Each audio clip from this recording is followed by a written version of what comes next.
Free surfers, we are going to start in 5 minutes. Please clear that line up. We have the first junior women's semi-final paddling over to the takeoff spot right now. So a couple of party waves and let's get this thing going.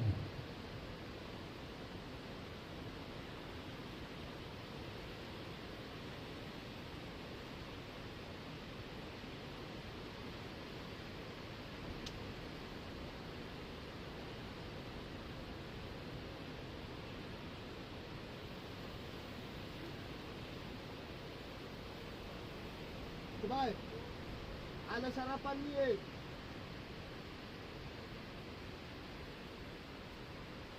Alam ko ba?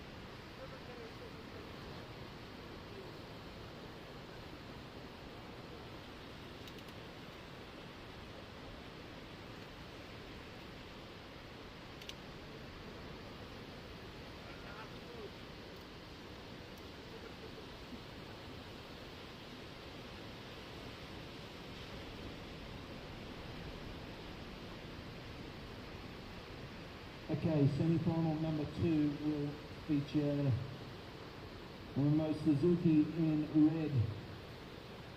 We will have Ellie Harrison in green, Anon Matsuoka in white, and Kana, you are in blue.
Okay, 2 minutes, free surfers, please clear that line up right now.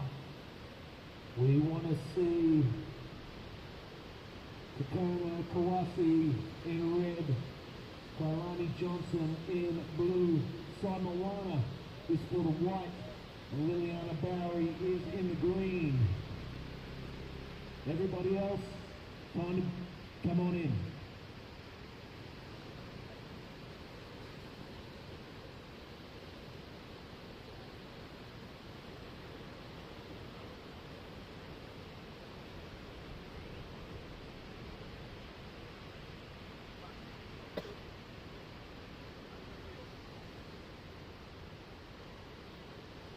This is a 2-minute warning. We are going to start in 2 minutes, guys.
One minute. We will start in 1 minute.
Right on, g'day everybody and good morning. Welcome to a Monday morning back here at Lagundri Bay, the scene of the finals yesterday for the men's and women's QS 5000. It was an epic day and the waves are still rolling through here this morning.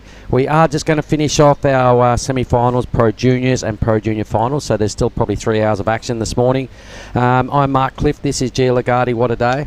Yeah, what a Giada. day. It's been so much action going on, and yesterday was incredible, so it's great to finish off the juniors today.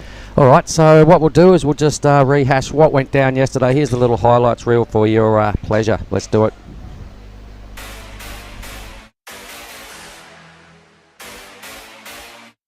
All right, g'day everybody and welcome to Lagundri Bay, world famous waves rolling through here at the point. The barrels are on tap, so let's have a great day.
The 10, I missed the first wave and I knew the second one was going to be the line, and I drove through it and I just kept driving, and then I came out and I was like, I couldn't even do a turn after, and yeah, from the round of 96 I just grinded it out, and I feel like every heat I gained momentum, and the final I felt like I gave it my best shot, and yeah, wow, I can't believe I just took the win, so. Congratulate him. Hi, yes. Marlon, here he goes. With his cattle. Ladies and gentlemen, stand up. That's your sister. Yeah, that is awesome. Let's make it official. There is the first place.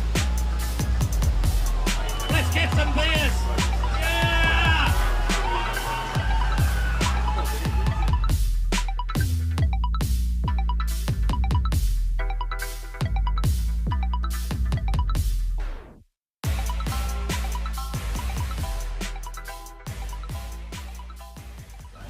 Righto, well, how good was that, everybody? What an epic day, finals day for the QS 5000s was all about Marlon Harrison and Paige Harrop yesterday. It was a real feel-good finish to a really long 5 days down here, but what a ripper. The waves came to the party. It was so good. Giada, the waves are still really good out in front this morning, so would you like to let everybody know what our first heat looks like? Yes, so in the blue we have Kailani Johnson, in red we have Kokona Kawase, in white we have Simon Niwa, and in green we have Liliana Bowery. This is the first semi-final of the day for the Pro Junior Women's. Yep, and all semi-finals, all 4 of them will be 25 minutes. Both finals will roll out at 30. So welcome to it, everybody. It's just after 8 o'clock here and in Lagundri Bay, Saraki Beach. So we'll be done around about just before 11 o'clock. So a short day today. Yeah, a short day to a long week. Yep. It's day 6 of our waiting period, everybody. We hope you enjoyed the weekend. It was pretty, well, really good. We served close to 50 heats, and epic stuff went down that won't be forgotten in a long, long time. Yeah, the waves. I think yesterday was some of the best waves I've seen in competition ever. Yeah, it was all going on, wasn't it? There was just back-to-back barrels. People were doing some insane turns. Paige shaking the wind, Marlon Harrison for the men's. So unforgettable moment. Sure was. Right now, Kalani Johnson has opened up with a early lead. Not a big number. There's definitely some better A-grade waves out there. This is what the 467 look like. Still a silky clean surface out there, Giada, and the opportunity for these juniors is definitely there. So how lucky are they? Yeah, the waves are absolutely firing still. And this is our surfer in white, Simon Niwa. She opens up really nicely. The waves are so glassy still. There's a lot of opportunity for all the surfers out there. So she won down in Koreatown a week ago in the Pro Juniors. And her friend Kokona was a standout down there. She would busted into a 9-point ride one day. I remember we had an interview with her. And Liliana Bowery yet to catch a wave, the Australian there in green. You can see the next heat going through their warm-up routine, just getting psyched up. They'll be on paddling out in probably around about 10 minutes. And their heat will start in about 18. So there is the view looking out of the Hash Family Surf Camp over the lineup. 4 surfers are out there. They've still got some caddies out there as well. And I imagine yesterday, everybody I spoke to, Giada that caddied, said, my God, what a view it is out there. Yeah, especially Marlon Harrison's sister, Piper. She said that I heard her speaking yesterday that it was so great to watch him win from the channel. A beautiful moment between them two as well after Marlon won. Yep, Marlon rode a wave in. His sister caught the same wave. They both stood up. They were both on the live feed. I'm sure their folks were, you know, what a proud moment that would have been. So the Harrison family, good on you. Your boy took it down, and with a 10-point ride in the final. We did see that on our highlights clip as well, and geez, it was just such a good day. Just had a couple of rides go down. Wave for red, a wave for green. Won't be big numbers, but everybody is off and scoring. Best 2 waves, obviously. A couple of spots up for grabs in the final out of this heat. And there's the caddies. Paddle battle is looking like it's taking place for potentially 3rd and 4th priority. Yep, White looks like she's going to get out there and get 2nd priority. Johnson, Kailani with a 4.67 at this stage. That still looks like the better number.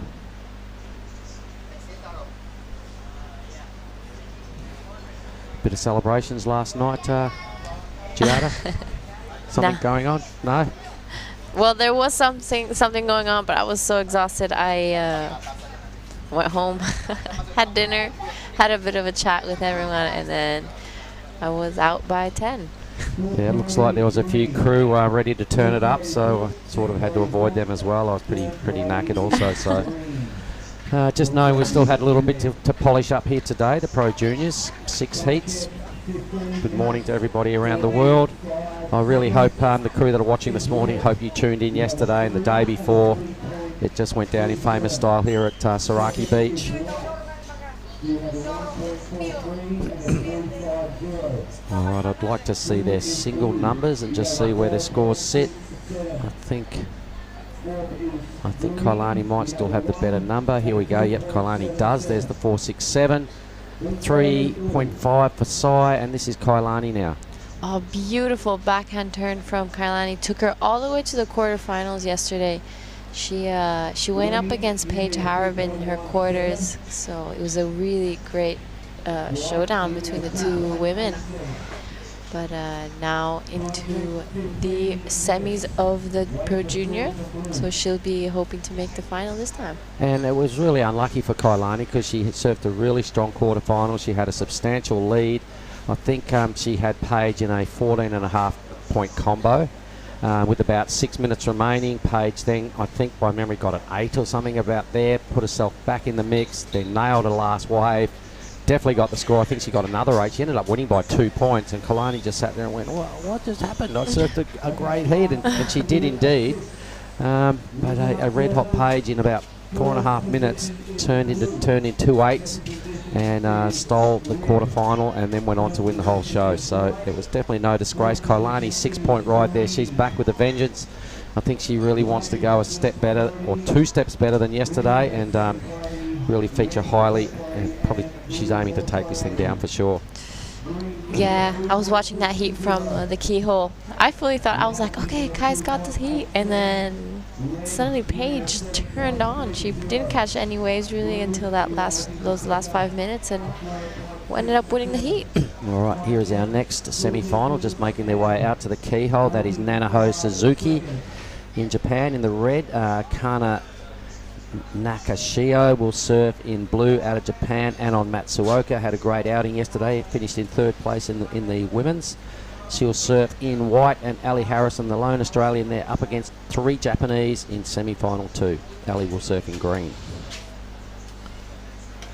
All right, so the Japanese have accounted for themselves pretty well in the juniors, 5 out of 8.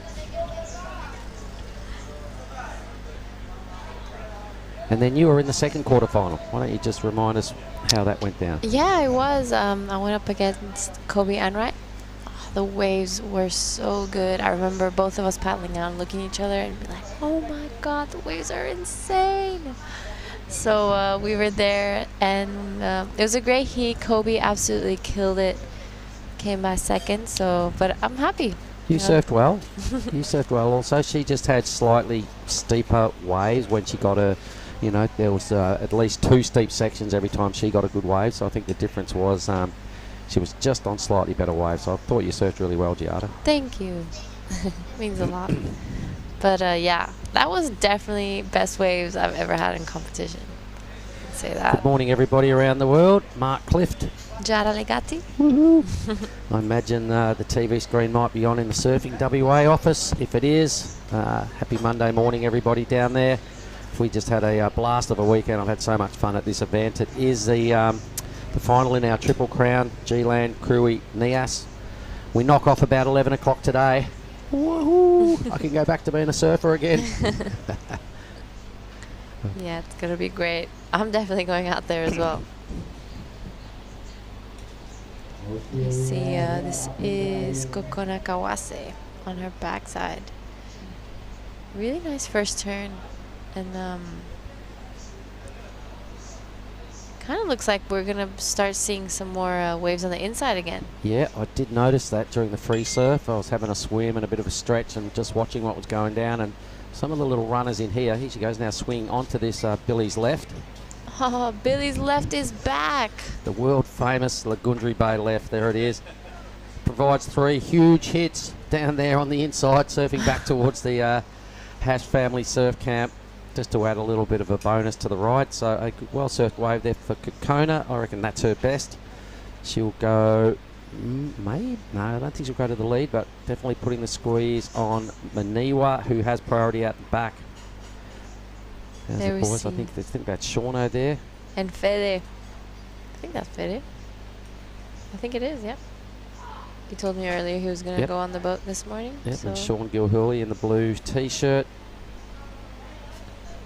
Few caddies. This is what it looks like from, you know, if you're sitting on the boat. Pretty epic stuff. Shooting straight into the barrel, catching all the action. Sean Gilhooly right there. And that was Liliana Bowery. still a beautiful day here in Nias. Waves are firing for the Pro Juniors. Yeah. Contrast in the water, 10 minutes and 20 seconds. Just waiting for the last wave of red and blue. Just look through the draw as well. We just mentioned our women's semi-finals. We'll just have a look who's going to represent in the men's. It will be Ryuki Waida, Taro Watanabe, Made Ariana and Oscar Berry in the first semi-final. Jarvis Earl, Kian Martin, Saxon Reba and Leo Castle, wow, in semi-final number 2. So a red hot morning coming up. It's only going to be a short day, everybody, so you might as well turn your dials onto the Nias Pro and keep it locked and loaded for the next 3 hours. We'll be done here by about 11 o'clock Nias time. This is Simon Niwa, the winner of the Pro Junior in Krui. She goes past that fatter section and hoping for this one to stand up for her again on the inside, and it does. She hits it once and pulls off. That will definitely, I think, improve her 1.43. Of course it will. So after those last few waves, we'll see where everyone stands. So Kokona's ride at the end of the day wasn't all that high scoring, just some rail work, weaving sort of stuff there. This is a pretty strong hit from sight. We are staying at the same Losman, Snarley's place, right down at the end of the wave. Oh, the one with the pool table. No, we don't have a pool table. We do have a great view. We do have a fridge and a little gas burner. got a few rooms there. Snarley's been a good mate for a long time. And it's pretty much right at the end of the wave, the big 3-story white place that you see on your way in. Yep, so that's kind of been my hang for a long time. Really close now for second. They're both sitting on a pair of 407s and some mid-range 3s.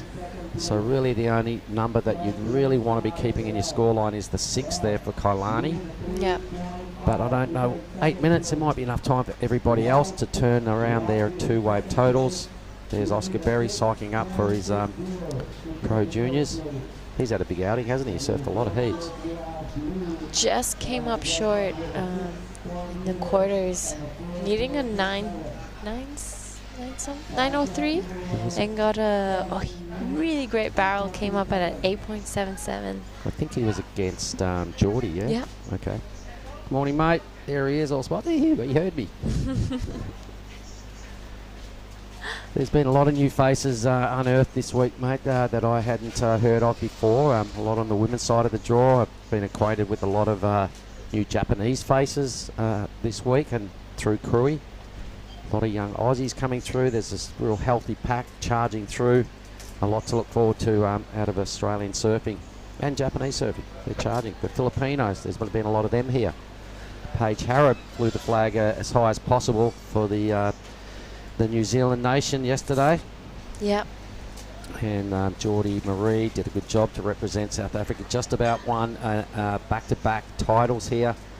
He fell a little short. At the end, he needed a 7.18. I think his last couple of waves, he turned in a 6.7 at some point and was just ripping the bag out of smaller waves and just falling short of that required 7.18 to win and go back-to-back titles. Yeah, he surfed so well the entire event. So very well deserved, and so happy to see him in the final.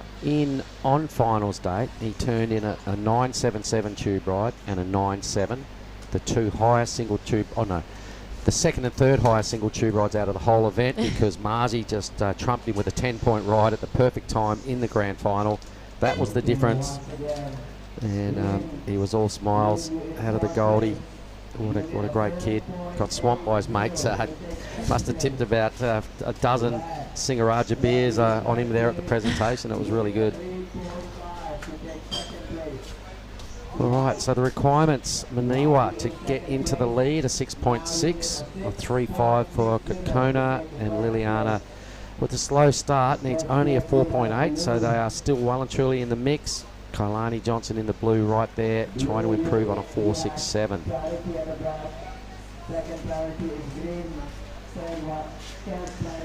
Yes, this is the Nias Pro.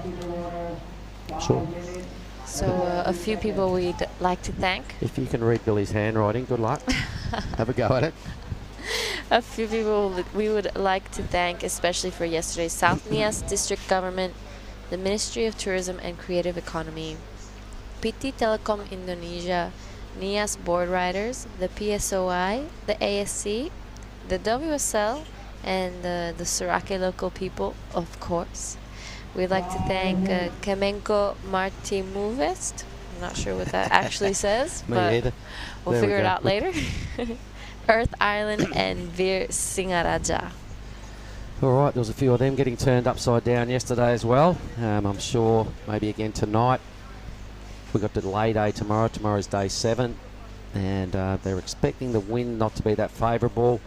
The swell, this is just some leftovers from the weekend, from that swell that wrapped up for 2 days. So the decision was made to round things out on day 6, which is right here. And everybody can have a little bit of a lay day before we get back on the road and everybody goes in their own directions. Yep. I think when I get back, I'm going to have a big plate of pasta. No more nasi goreng for a while. Well, everybody that's heading towards Bali town, they're all going, oh man, and everybody's described their favourite dish and what they're having, and everybody knows, that the options are much more varied down there in Bali town. It's the sort of place that never shuts. Unlike Nias here, it's really cool, but it is a sleepy surf camp and stuff shuts down pretty early. The options are pretty good with the food side of things, but Bali never shuts. This is Kailani trying to prove on a 4.67, a really beautiful and bigger set of the day.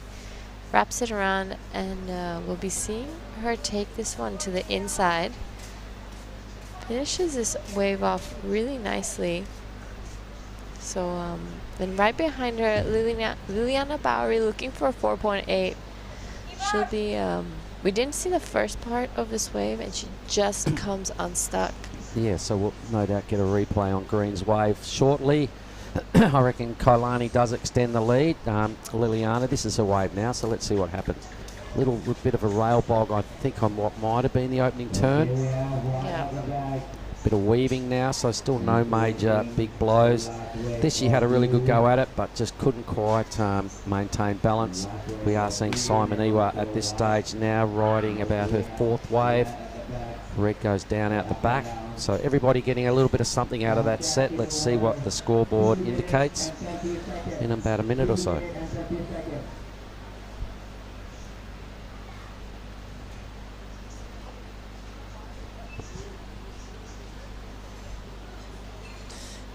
A little bit of a later start this morning. It was good to get that extra hour of sleep. Was, a couple of mornings we started at 6:45.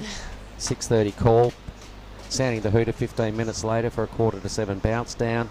We had a 6:15 finish one night, following our 6:45 start. So that was pretty hectic stuff. I think that was on Saturday. Yep, close to 50 heats in the last 2 days. No wonder why we're feeling a little drained. Just a little bit. Anyway, there will be some scores to come. Geez, that was a decent first turn for White. Really strong bottom turn. Maniwa laying into a good top turn as well. A little bit of a wrap starting to go on out there in the channel.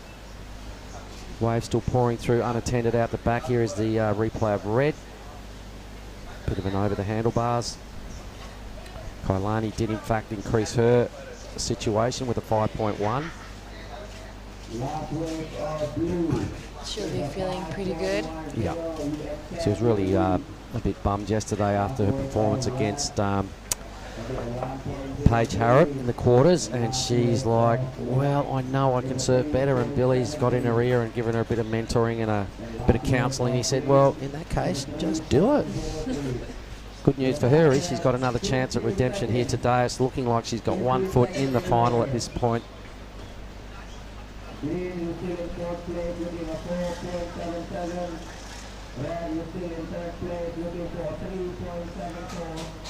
As we reach the end of the first heat of today.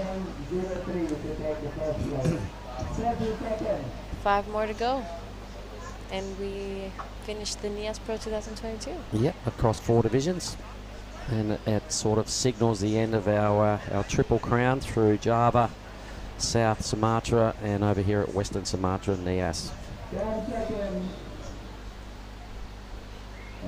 All right, I'm not sure whether all the scores are in or not, but at this stage it's a slender second place to Simon Niwa. Kokona may be settling for third here. That is done and dusted, ladies and gentlemen. Our first semi-final is over. We'll be back with semi-final 2 shortly.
Hello everyone and welcome back to the Nias Pro 2022. I'm Jara and I'm in the booth here with Billy.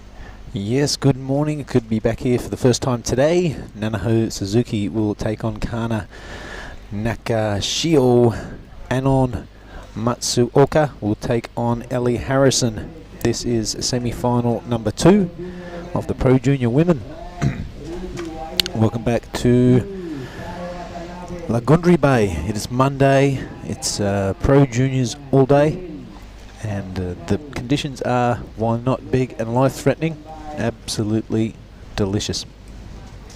Yeah, it's looking really fun out there. It's perfect for the Pro Juniors today. So we'll be seeing lots of actions and hopefully a lot of Billy's left. Right on. Here goes Suzuki now. Her opening account for the morning, a nice looking top turn, bit of a carve, excuse me. And the inside section will have a bit more to say on scoring today, I think.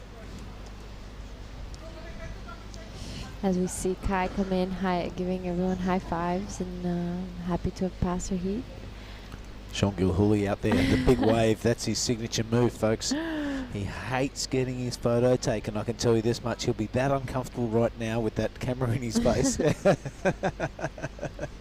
Oh, good work, Ryan. He always puts the model face on so you can't get a good photo of him.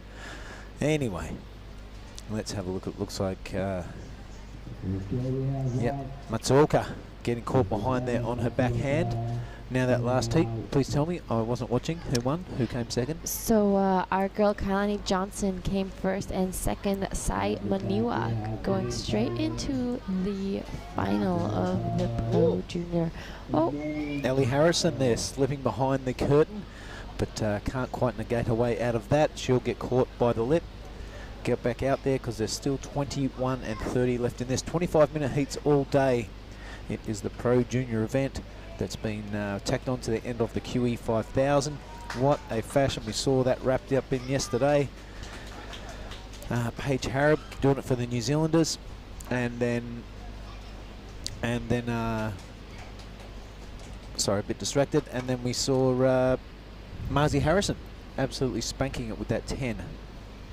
The first 10 of the event, and it was in the final. So great to, what a great wave. That was insane. I mean, it was a perfect 10. Yeah, we'll put a kibosh on those post-heat interviews. The girls will only have a short amount of time to go from the semi-final to the final, so we don't want to distract them too much. We've only got 6 heats to get through today. And this is Ellie Harrison on her first little attempt. A nice little travel time there, but it's pretty small today inside the funnel. So you've got to have a clean exit or you're going to do battle with the doggy door on the way out. Yeah, so the first wave of red came in at 6.12. 17, sorry. Yeah, it was a really cool snap off the top. Love the way she got the current arms going out like that. And that nice bent action of the arms makes for a bit of a tight arc snap up top. She didn't lose any momentum at all and kept travelling down the wave. Taking a quick look, but not liking what they see on that one. So in the free serve, that wave would have been with like 5 people on it. We see the next heat of the men's Pro Juniors semis. Get ready. We have in red Ryuki Waida, blue Taro Watabe. We have Made Ariana and Oscar Berry. Made already checked in, down there flexing, having photos in front of the plexiglass, the WSL plexiglass. This is Anon Matsuoka. Really solid yesterday. Yeah. Her backhand is definitely one of my favorites of this event. So strong, very precise. Oh. Take that. Oh my god, this is in blue Kana Nakashio. Delightful way to start your morning. A couple of big belts on the lip. This one is rattling through to the inside. And as we mentioned before, this is going to take a little bit of negating into the inside, but it'll be definitely worth the effort. A few lips to be seen, and I heard someone went left before. Oh yeah, there was a Billy's left moment. Oh, I like it. Look at this first turn. Oh, that was beautiful. That is definitely the biggest wave I've seen this morning.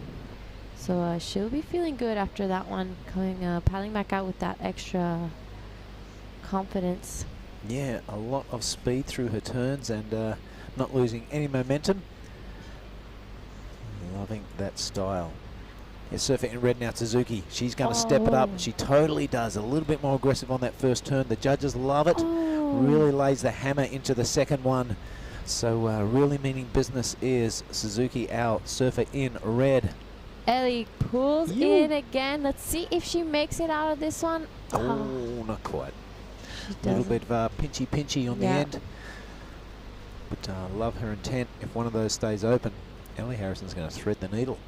Yeah, that was our first attempt, our second attempt, because she got the first one as well, of getting in the barrel today. This is the replay of Anon Matsuoka on her backhand. Oh, wow. That was a great first turn from Anon, just as coming off her replay. So, straight, she got another one. It would be great to see if she did anything on the outside. So we see the caddies out there.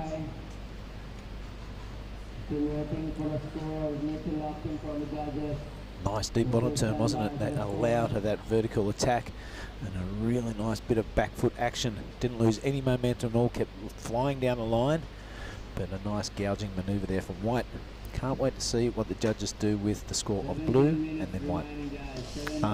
Red. Oh, I'd love to see red's score come in because that was insane. Yeah, Nanaho Suzuki been a real solid performance through this entire draw, the women's and the pro junior women's. Here she goes. That's a great hit. Yeah, and this one, Operating, back green. little layback Larry. Haha, you're getting it. All right. This is Ellie Harrison. We'll cut back there. This is the end of the wave from green. So I'm pretty sure we'll see the beginning of that in just a jiffy. Looking at it from here, it was looking like a great wave. Oh yeah. This is the replay of Ellie Harrison. Yep, a nice wrapping turn to start this wave. Finds the pocket on that one. A little bit of a slice underneath. So second look on the monitor, it is a little bit safe. I'm not sure it's going to go through the roof, that score, but she's completed a wave and there's still 15:40 to go. She'll go out the back and looking to bank another one of those before she goes absolutely through the roof. Ellie Harrison, a great surfer. Yes, as we still haven't seen Blue catch a wave, or have. Oh yeah, we have. Sorry.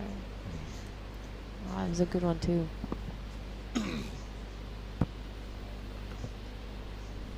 Solid scores for Nanaho, 6.17. I'm pretty sure we're waiting on another score. She takes the lead.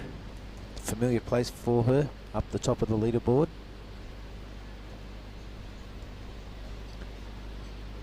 There's a good feeling around the contest site and in the Hash restaurant last night. A lot of celebrations, those young Aussies going absolutely ape droppings after the Prezzo. Really impressed with Jagger Bartholomew. He didn't really speak to anyone the entire contest. Prowling up and down the contest side, his big rig out for everyone to appreciate. Really concentrated, really focused. But I tell you what, as soon as that final siren went and the celebrations at the presentation, he was everyone's mate. Talking to everyone, signing autographs, posing for photos, high-fiving the entire 10,000 people down here. So I've got to appreciate when it's time to compete, super focused. When it's time to play, let's play. Here goes Ellie Harrison now. A bit of a late drop. She's looking for that tube all morning. She can't find it on that one. She's inside now. It just goes over the handlebars. And right behind her, our surfer in blue, Matsuoka. Matsuoka. And she, oh! Ouch. Yeah, that wouldn't have hurt.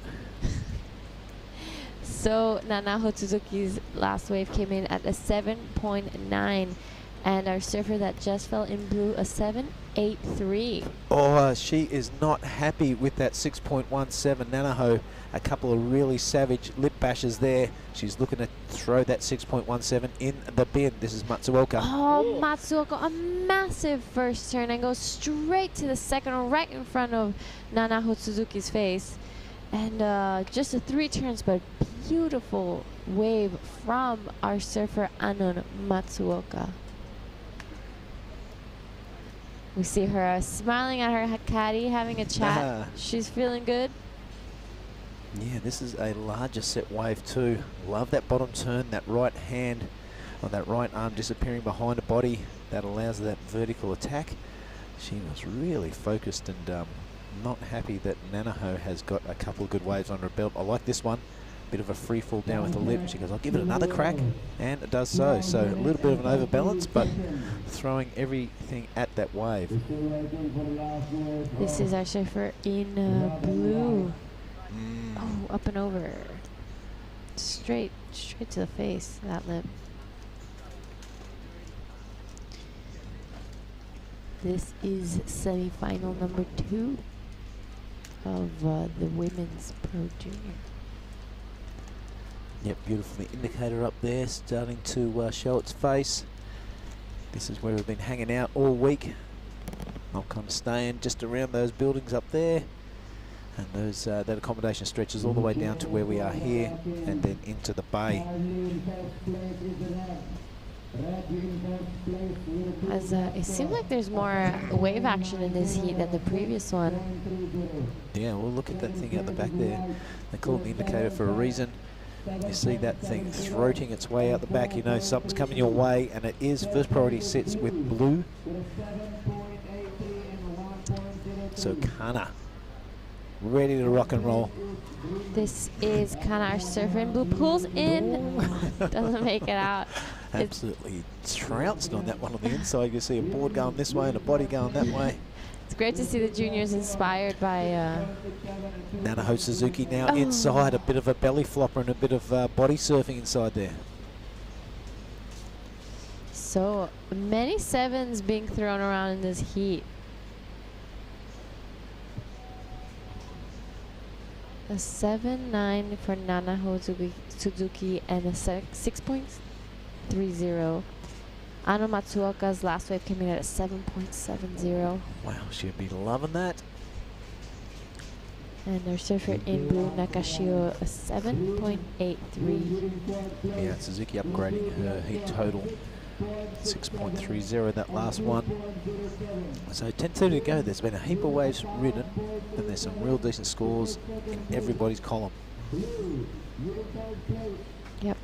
Even Ellie Harrison is a 6.67. That's definitely a keeper. So she's only looking for 5.37 now. Yeah, that's not much of a requirement, and she'll go straight into the final. It's a full surfer final today in the Pro Junior division. So unlike yesterday where it turned into surfer on surfer action semi-finals onwards, today it is a 4 surfer final. So we've already got Sai Moana and Kalani Johnson taking the 2 slots in that one. The 1 and 2 out of this semi will go straight into that final also.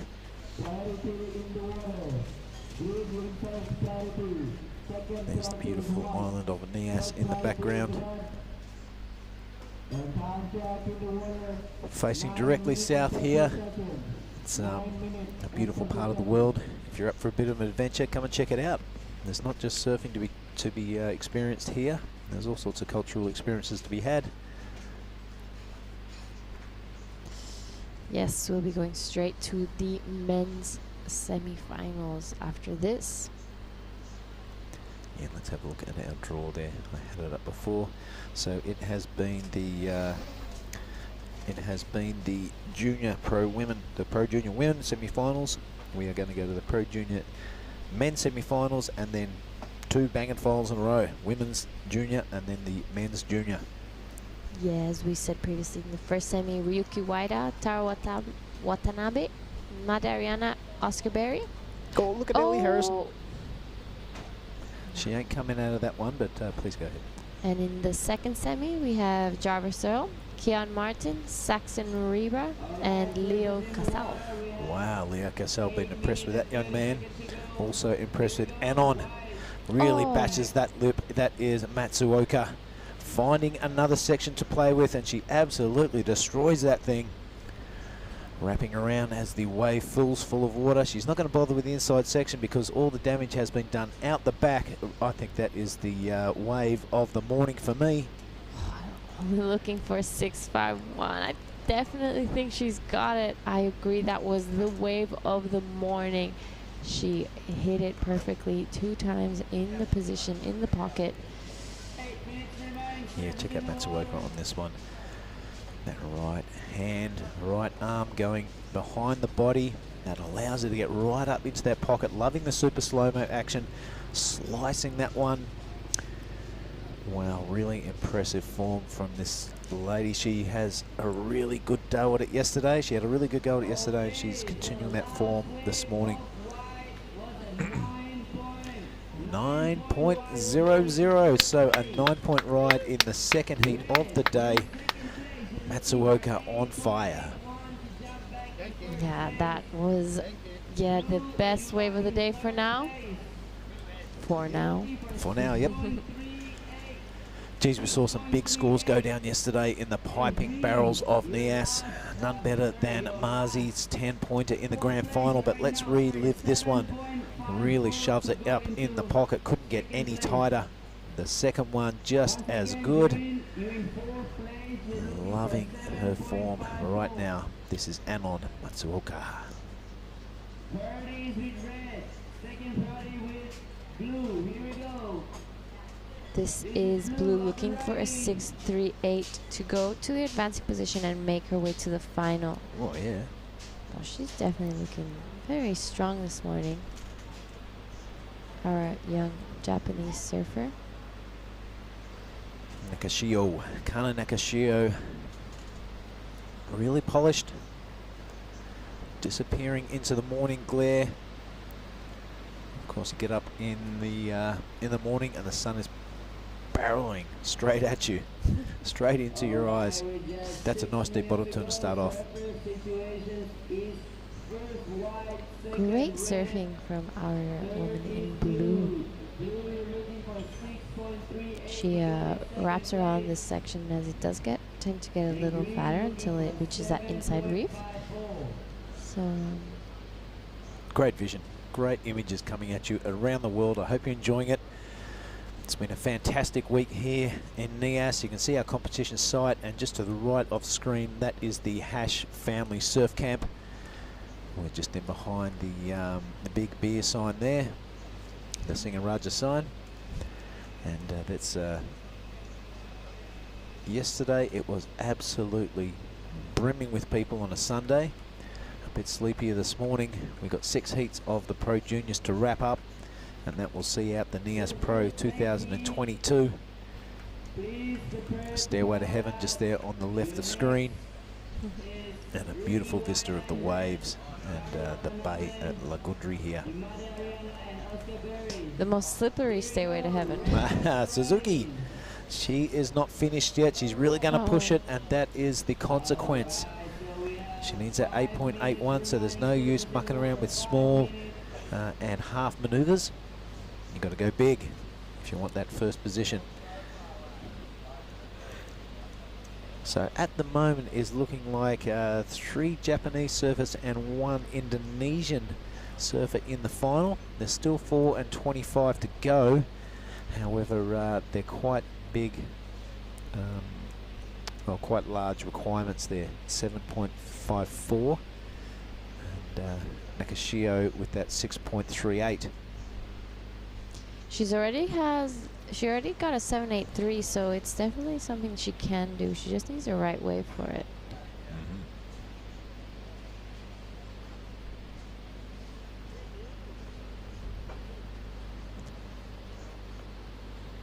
The sun came out in Nias again. Another beautiful morning. You can see in the background there the waves breaking behind that reef system. Yesterday we could see them totally tubing and a bit larger than it is this morning. So conditions settled down a little. We got to finish the QS 5000 in absolutely pristine waves, and a really good feeling on the beach on a Sunday. There was thousands of people down here, especially during the final. Saw old Marzi Harrison, he after the presentation, he was stuck, and I'm not joking, for an hour getting selfies with everyone on the beach. He was really good about it, high-fiving, posing with the kids, and the locals here were absolutely lapping it up. I love him. His platinum blonde hair and his big cheesy grin. He is going to be in so many people's Instagram feeds. Here we're seeing some more wave action come. Yep, first priority is sitting with Ellie Harrison. She gives a good kick. This is a good looking wave, nice deep bottom turn, and a beautiful snap in the pocket. Bit of a wheelie so she doesn't come off. Finds the curtain this time. She comes out of the doggy door. Ellie Harrison getting going with 2:33 to go. Her requirement is a 7.54. She's given herself every chance on this wave, sticking with it to the inside. 2:25 to go. She gives a bit of a John Travolta hair swack, and wow, this could be close. It could. It would be great to see this is exactly what I was going to say. This first turn looked crazy. Look at the water throwing. She goes behind the curtain. She comes out, and another beautiful wrap to the whitewash. It would be great to see what the judges think of this. you know, how yesterday was all about the barrel, but today's smaller, so we'll see what comes out. Get going to turns, and no stranger to massive turns is Anon Matsuoka. That first one, an absolute belter. The second one, she can't quite hold on. Tried to wind the windows up, but need the electric ones. Here is Red out the back. Our current... Oh. Quick lip to the face. Great exchange from our girls out in the second semi-final.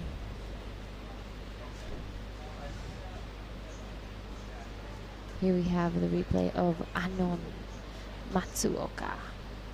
First backhand, and then here's straight to the second. Yeah, almost pulled it off, didn't she?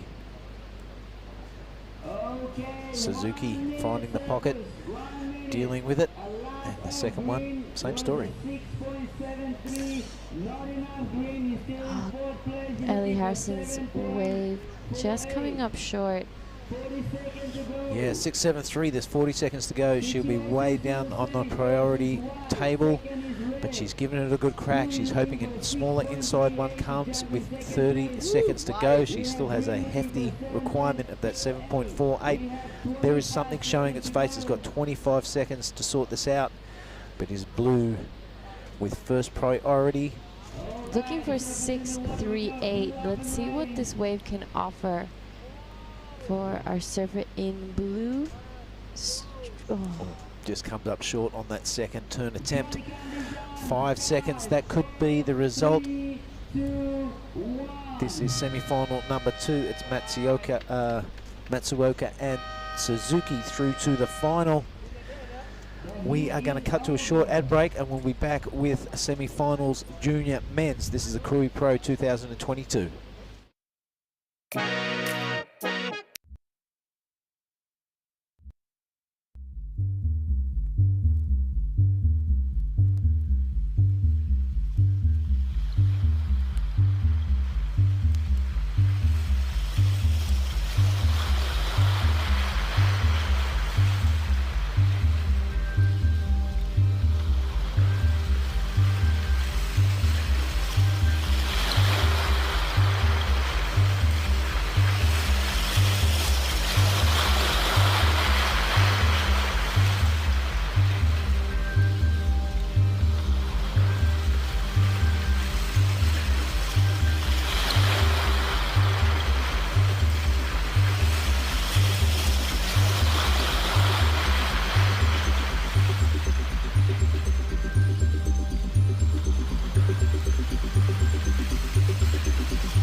We're back and we're live, and we are in fact at the Nias Pro 2022. We're not at Cruy, that was last week. It has been a long couple of contests, but I'm welcoming back into the commentary booth Mark Clift. Have a look at these surfers in this semi, mate. All right, well, I just saw Made Ariana Rider wave. This is Oscar Berry in the green out of Australia. Ryuki Waida representing Indonesia is in red. Oscar just teeing off here, and Taro Watanabe out of the USA, Japanese heritage, will be surfing in blue. Yeah, Taro's been super impressive, hasn't he? Well, same with Oscar, and I mean Ryuki. It's a ridiculously talented field. 4 of the best standing in this semi-final. The next one is an absolute huge semi-final matchup as well, mate. So the Pro Juniors have not disappointed. Better than my expectations were, and a lot of these guys went a really long way in the men's draw as well. Yeah, I like the attachment of the Pro Juniors onto the QS 5000.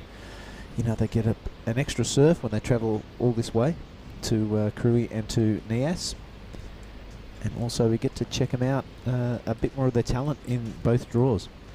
Extra bit of a payday, surf some more heats, some guys using it Pro Junior as a warm-up for the Opens. Some are using the Opens as a warm-up for the Juniors.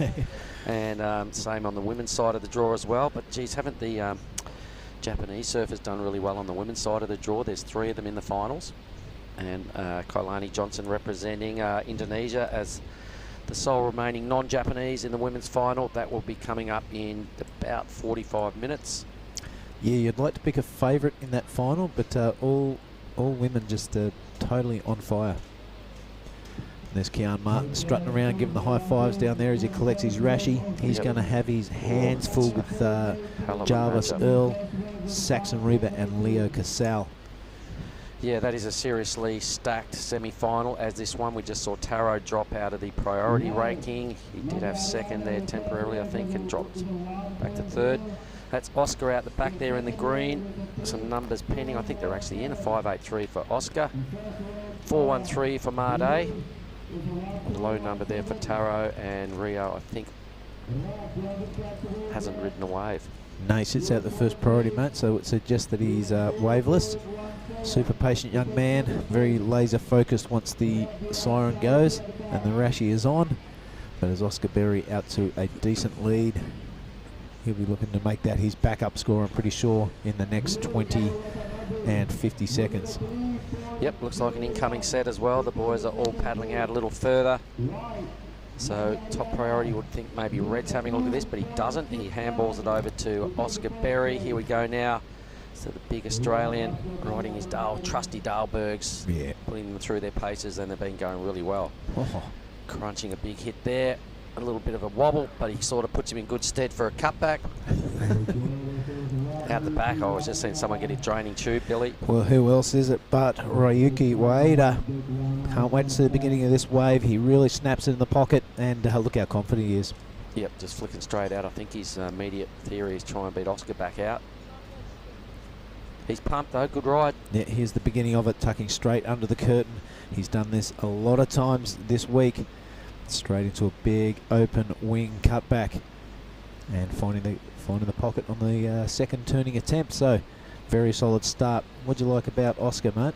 Oh, look, he always does strong manoeuvres. That was a really nice setup turn, a little bit of a drift across the coping. This had a mini wobble attached to it, but kind of disguised it well and turned it into a cutback. He did well to stay on, didn't he? It's totally bent out of shape, doing a bit of the twist stance move. All right, so out of all that, advantage to Ryuki. The judges have, obviously been rewarding the barrel very highly this week. It was a real good effort at that at the tube. I remember a couple of days ago, Ryuki put a 9.67 together on one tube ride. So he knows how to find the hole out here at Lagundri Bay. It's going to be a real strong score. I'm tipping for sure the best score of this semi-final so far.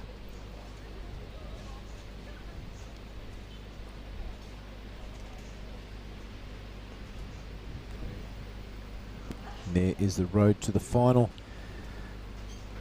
Very briefly, but of course, unlike yesterday, this will be a 4-man final.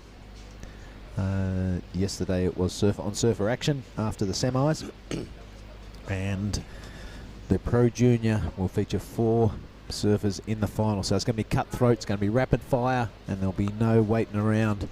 We're going to have our work cut out for us, as will the judges, but it's going to be very exciting. I really like it, because when we're sitting here, the man-on-man stuff, sometimes not a lot of waves ridden, a lot of downtime. It's still really good to watch, but 4-man heats, there's non-stop action generally. Every wave in every set most of the time gets utilised, so it gives us more work to do, more stuff to talk about, and generally it helps things tick over fairly quick. 7.5 there for the Ryuki tube.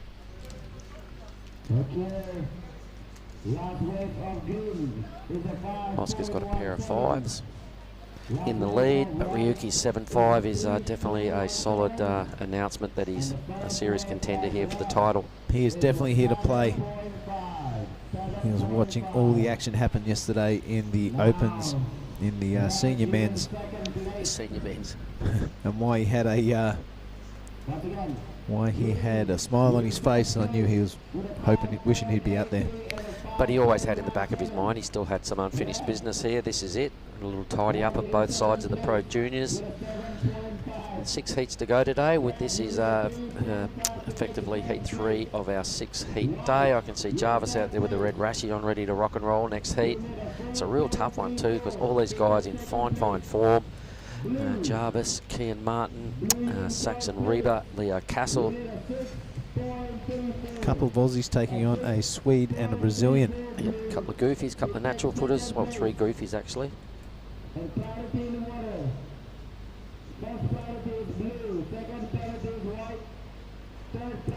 So, bit of performing last night, Billy, or did you pull the handbrake on?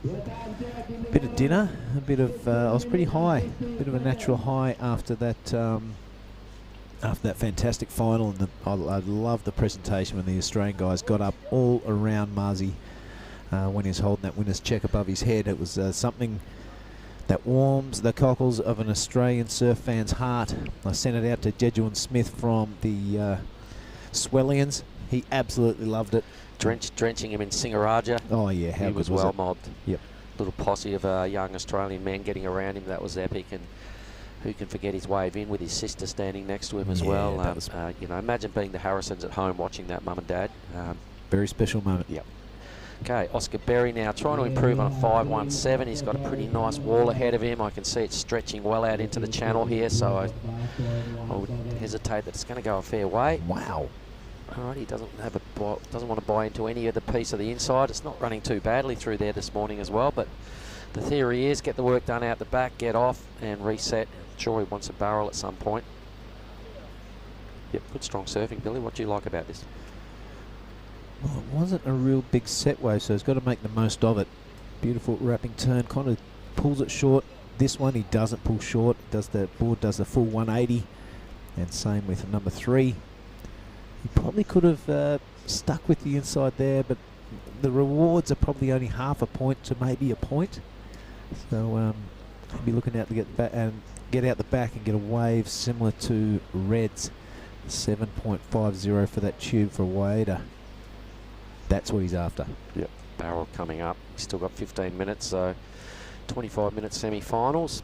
Still got a majority of it to go. Ryuki, though, was the most patient out of that first exchange, and the reward was he got the best wave, he got a great tube, threw in a couple of really strong hits as well, and hey presto, 7.50 in the box seat. Yep.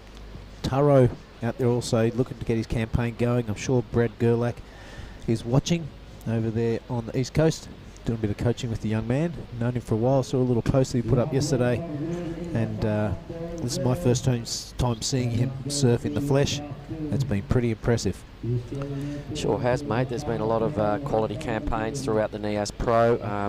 Things are a little wobbly down there through Crewy, but there was a lot of people that stood up at here. There's been, you know, just the depth is just undeniable. Here goes Taro right now. He does. He has the slip under the lip. That was so stylish. I really liked it. It's not going to get many points, but I like the way he kind of kick-stalled it underneath the lip and then travelled for a fair while. A messy exit. So I don't think the judges are going to go too much into the high end of the scoring range, but we'll see what happens. Well, look, he needed to get moving. He was on the bottom of the pile. It wasn't a bad wave. It was decision time to try and get back into this heat. So this little thing here, yep, had a touch of the Gerlachs about it, mate, getting into that tube. You know, so well coached there, Brad. Your boy will put it together. There it is. It's only a 3.17, but it does get him in the groove, starting to feel the rhythm now and feel the power of the ocean and what it's all about out here at Lagundri Bay this morning. You can see the play day that the Pro Juniors have got. The indicator up top is going nuts. Yesterday afternoon, Billy, while you guys were watching the State of Origin, I was watching a really good free surf go on. And some of the waves that were going on up there, my goodness, they had my attention big time. The indicator was looking really strong yesterday, Arvo. I saw the TV screen was right there, and you had your back turned to it because Queensland were getting absolutely spanked by the Blues. It was a great afternoon. And Aussie won the men's QE 5000, and then New South Wales absolutely took it to Queensland. I was in heaven. So, you know what? That's 1-1. That's 1-1. We're now even. Yep. All right, here we go. on the hunt. White has priority, so it is Made Ariana. Of course, he's going to take this wave. Oscar says, leave it for me. No chance. Here he goes, the goofy footer. The goofy footer from Bali. He's going to have to go deep. He's going to have to go hard. He does that. A good-looking first turn. It wraps it around now. A nice high line, 180. I like that. And also a small snap to finish it off. So 3 lip bashes, and Made is out of there. Oscar Berry doesn't like what he sees. He's got a whole lot of the frothy stuff left over from Made's wave. As Watanabe earned just over 3 points for his effort. A little kick stall tube sort of thing. Cover up. Good size wave here. So this will give us a better read on where the score goes, because the front on view, this is what the judges are seeing. He was still sort of doing a whole lot of setup on this wave to get to there. No real brutal moments. The score will be fairly mellow. I like that second one, how he chucks a real high line U-bolt, you know, chucks a whole U-turn.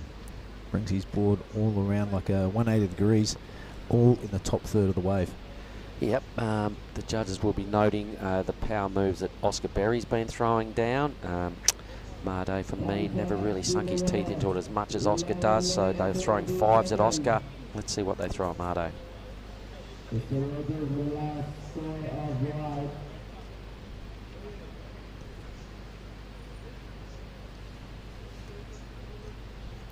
But how was some of that drone work from Ryan yesterday, mate? I got a lot of hits from my friends around the world that were just digging the drone footage. A lot of them said the best coverage they've ever seen out of a WSL event. Heavily due to the looking into the tube angle there and watching Marzi's 10-point tube there in the final, and a whole lot of the other epic tube rides that went down from the bird's eye view. It was totally classic. Following them all the way through their rides as well, it was some pretty handy drone operating. It really was. I got one from Andrew Sheridan. Of course, he is in Carissa Moore's camp when she's in Australia. Sick comp to watch. The drone guy was good, eh? He was. Yeah. Good on you, Shero. I hope you're tuning in this morning and enjoying the broadcast, as everyone is, wherever you are around the world. That is Saxon Reba getting ready to go in semi-final number 2. And for those around the world that do know Shero, obviously Margaret River's premier bricklayer as well. Yep. Awesome tradie, awesome coach, excellent haircut. Good fella. On your Shero. All right, so let's see where Made's score went. He's still chasing, he's still on the bottom of the pack, so the judges weren't heavily... Here we go, the number's in now. It's only a 4, a low 4, so yep, they kept it under Oscar's rail work. I reckon that's fair enough, because Oscar was sort of bearing more rail, being a bit more convincing with his moves. Here's a little debrief between two famous goofy footers, Reef Hazelwood there and Jarvis. Look at him. Who's got the biggest smile? Look at them. They have been loving their time here at Nias.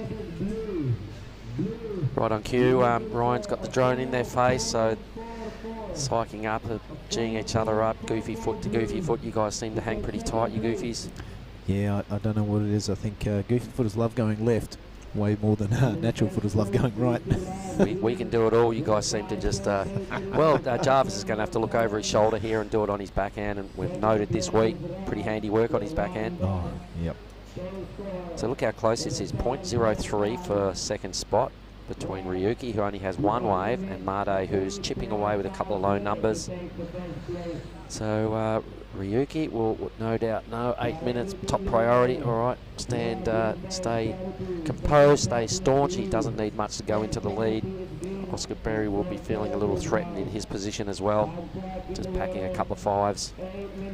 So for me, it's still wide open. It really depends on how these next 8 minutes pan out and how many waves we get in the next set. Yep, spot on, Mark. Those requirements are not big at all.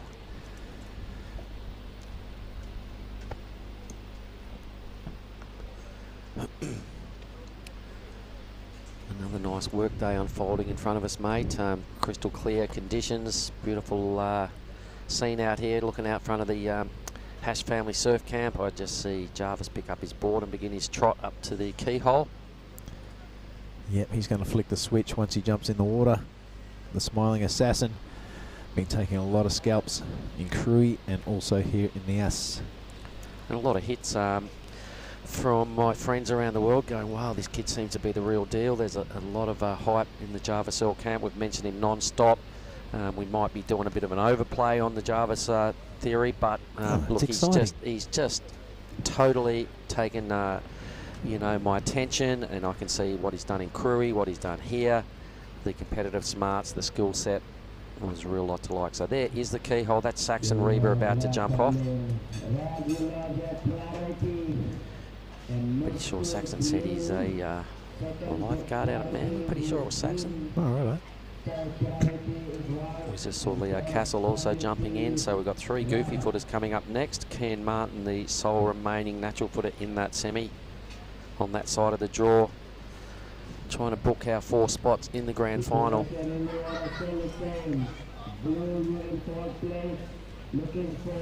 fact, that might have been Ken jumping out there in the blue. That is Saxon there in the white. Blue or green? Nah, doesn't matter. Yeah, we'll get to that in a minute. It's early in the morning, mate. But in the water, it is blue with priority. He's not interested in that, so our surfer in white gets a crack at it. This is Made. It's a smaller wave, and it's a little bit of a lateral lip bash. And a snap in the pocket.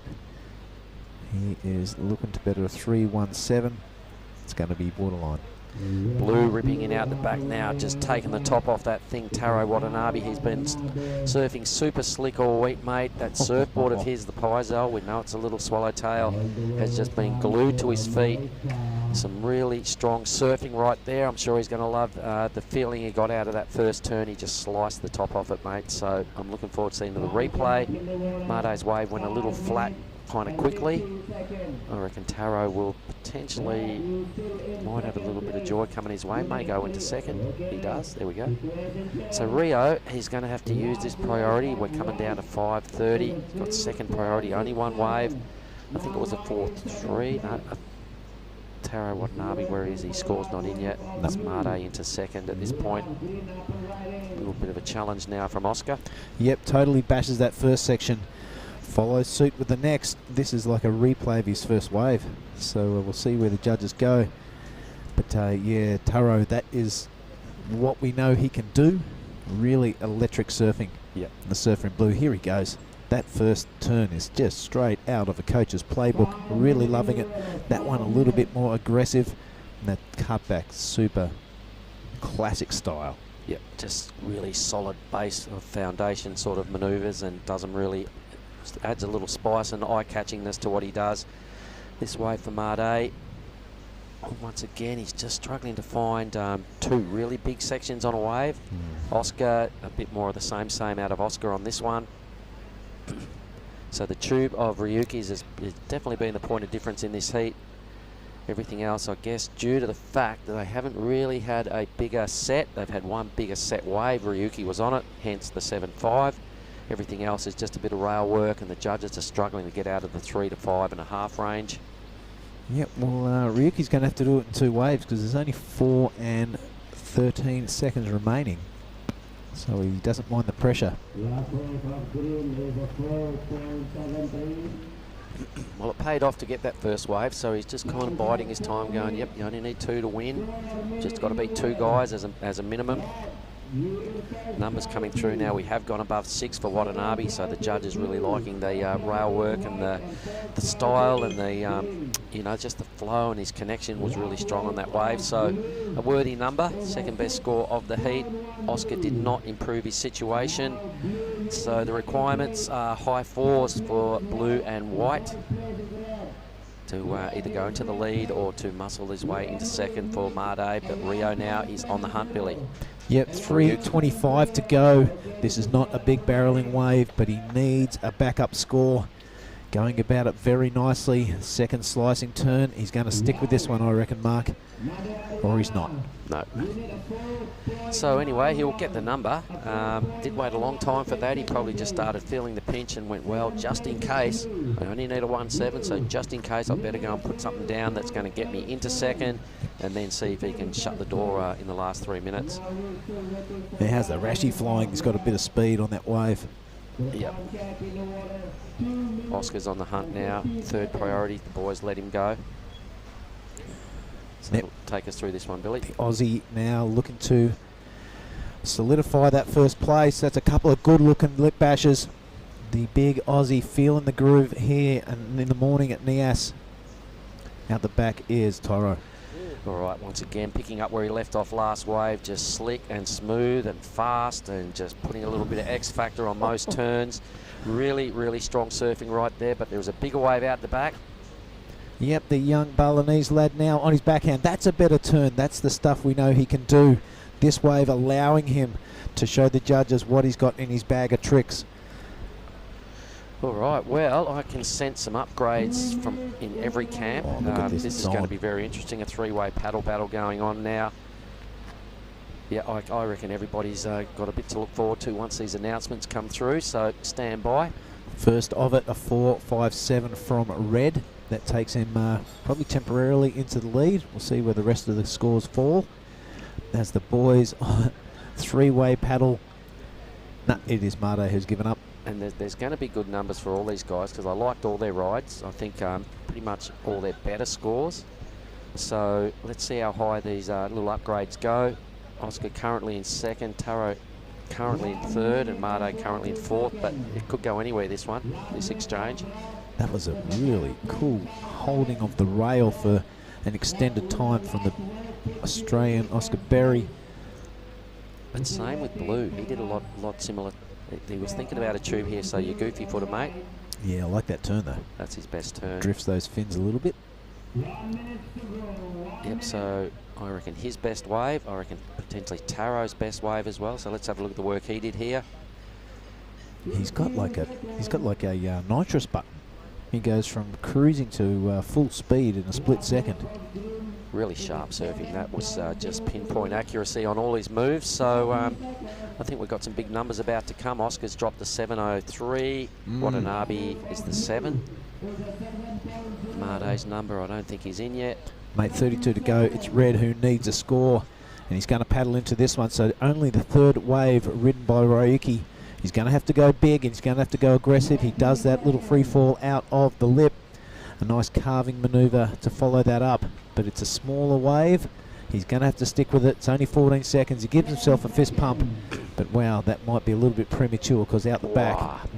Taro just slicing the tail around in a full fin blow. I think Ryuki's wave, when we see it again, mate, actually did have a bit of height to it. It wasn't the biggest wave in the heat, but Taro's mixing it up. Taro's first turn was really brutal. Ryuki's made his way in. It's going to be really close. He needed a mid-5. He did a lot of pretty good surfing on that. He was feeling it as soon as he, finished his last couple of moves. He looked at the judges and the claim went up. So a very close result out of all this. Do we stick with it or do we throw to a break? What do we do? Here it is again. So let's just have a look at these replays firstly, because the judges are going to take a little while to get these numbers right. It is Ryuki. Yeah, second look for that. It's going to be touch and go. We're going to go to a commercial break, and we'll come back with those results after this. We are looking at semi-final number 2, Mark Clift and Giada.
All right, that is the makeup of our four-person semi-final number 2 Pro Junior Men's. That is Jarvis Earl there in the red. It's just started. Kian Martin is there in the blue. In the white is Saxon Reba, and in the green is Leo Castle. There's the official results. So Taro Watanabe, he came out of 4th place. He was sitting there for most of it. Worked his way up into the lead. Oscar Berry, a job well done, surfer in green, and Ryuki not far behind. Geez, there was less than half a point in it. So a good result, and Made will have to settle for 4th. It was an interesting heat to watch. There was a lot going on, a lot of high scores. Giada, some great camera work again, as we just saw Kian finishing off his first wave. Did you catch much of that heat? No, I wasn't. I was having breakfast, so I just... It was really entertaining. It was a little sleepy, and it really ramped up right at the end. We just saw Jarvis there as well. So, yeah, some big hits, some solid surfing. There was a really good tube. Ryuki started with the 7.5 and ended up 3rd. Oh, I did catch a glimpse of that when at one point Ryuki only needed like a 1 something. So I was like, oh, I'm sure he's got this heat down. But, yeah, looking at it now, you know, there's some really big scores thrown into that last one. Yeah, there was a lot of waves at the end, and that made the difference. Everyone got their opportunity to express themselves, as young Leo Castle is right here. So, yeah, everybody had the chances at the end. Watanabe definitely really spicy surfing, just slick, sharp manoeuvres, really clever with his manoeuvre selection, and really just connected all the dots super well. So it's no surprise that Blue won that heat. Ryuki was trying to just extract a mid-range 5 there at the end, but I think Oscar Berry also did enough to convincingly get into a qualifying position. Look at the paddle battle going on here for red and green. Yes, it looks like green has the slight advantage. Oh, how's his red's technique? catching up. The way he keeps looking over his shoulder. Every paddle he's looking at Jarvis. Jarvis is not paying him any attention. He's just focusing on the power paddling, and he's just edged ahead here. So this is quite important. I mean, it's only for 3rd priority, but you never know. They're all really strong surfers. They're competitive beasts, and this sort of stuff is just bred into them to do this. Look at how Jarvis actually managed to pass Leo. Yep.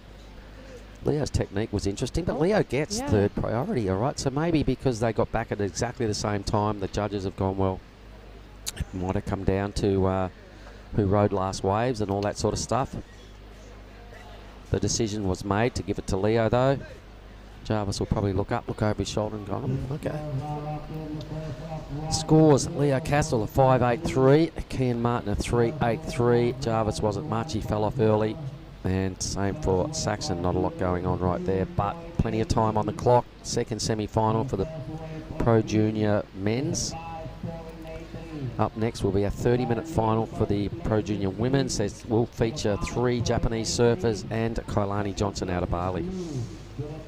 Yes, exciting stuff. Japanese surfers really took over this Pro Junior Women's side, huh?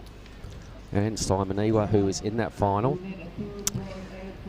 Blew it to pieces down there in Korea and won that, so she is in back-to-back opportunities to take 2 titles out of 2 events. As you see Anon coming up and getting ready for her heat. Here we go. So this is the replay of Castle's 5.83.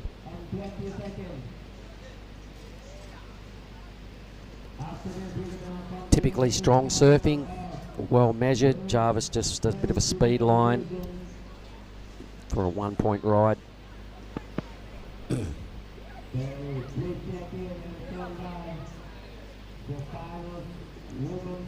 So they all sit shoulder to shoulder. That's Reba in the white there. A goofy footer. He'll have top priority, so his campaign didn't start as he would have hoped on his first exchange. Same with Jarvis. A low number for Kian, and effectively maybe a keeper there for Castle. So what did you make of the morning so far, Giada? Well, the 2nd semi-final of the women was so impressive. Some really big scores. Anon getting a 9. And just like 7s and 6s and 8s being thrown around everywhere. So I thought that was really entertaining to watch. And here is our final. I can see the women down there just having chats and a bit of pleasantries with the beach marshal, Justin Bulolo. the big chief.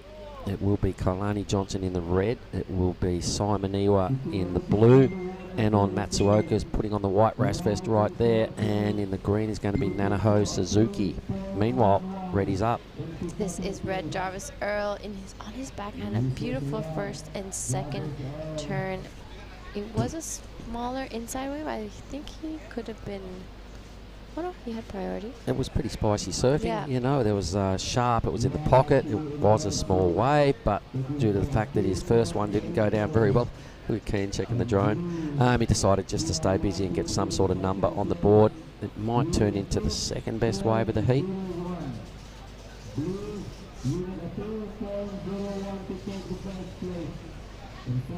So there's something coming through now. Castle likes what he sees down the line. He's just having a bit of a sniff, doesn't pull the trigger. For me, looking out the balcony, it wasn't too bad. A smaller wave, but it is hugging the reef. A few bowly sections right there. Well, that's their choice. They're being a little patient at the start of this heat.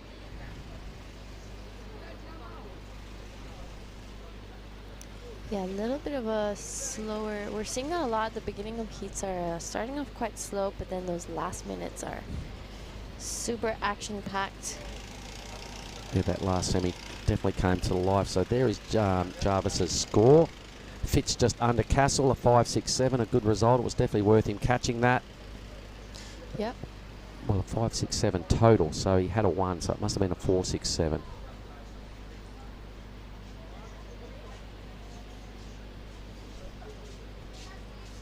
Knowing Jarvis, he'll be definitely looking for something higher to secure his spot in that final. All right, well, the good news is there's still 18 minutes, and as you were suggesting, that back end of that last semi-final did light up. So it's no fuss for these guys. They've only had 7 minutes chip off the clock. So they'll be keeping the belief alive that there's plenty of opportunity out there in the ocean. This morning's free surf looked really good. I was a bit jealous when I got up and went, oh damn, those juniors have got I got what I'd love to be surfing in, and gonna have to reacquaint myself with my surfboard this afternoon, I think, and get out there. Yeah, I think I'll be joining you out there as well. It's looking super fun. I might even try to take that foamy out. Do we try and pull a officials hour and clear the lineup? Just an hour will do. Officials only.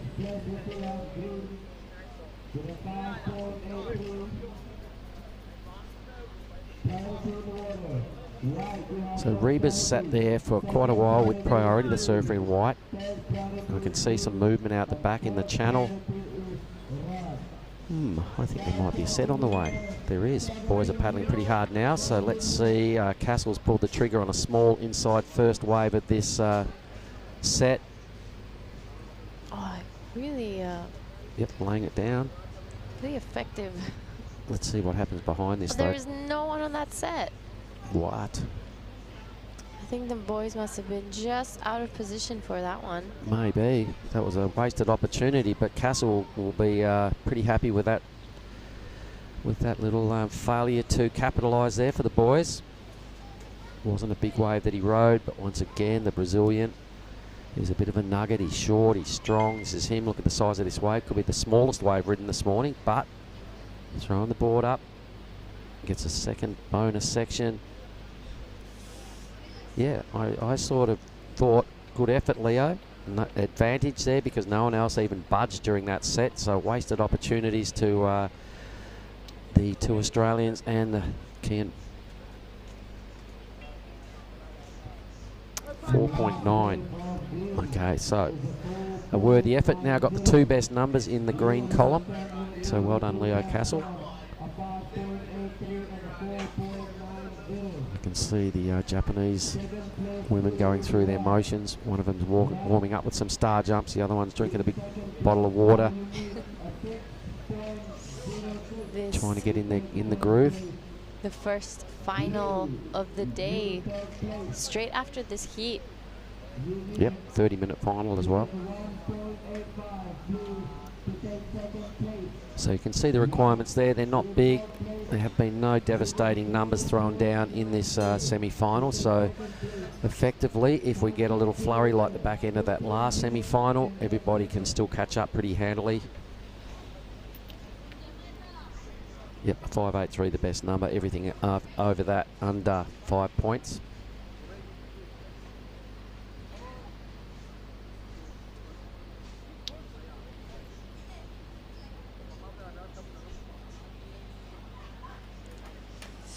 Great day of waves. Slightly smaller than yesterday, but still pumping for the juniors.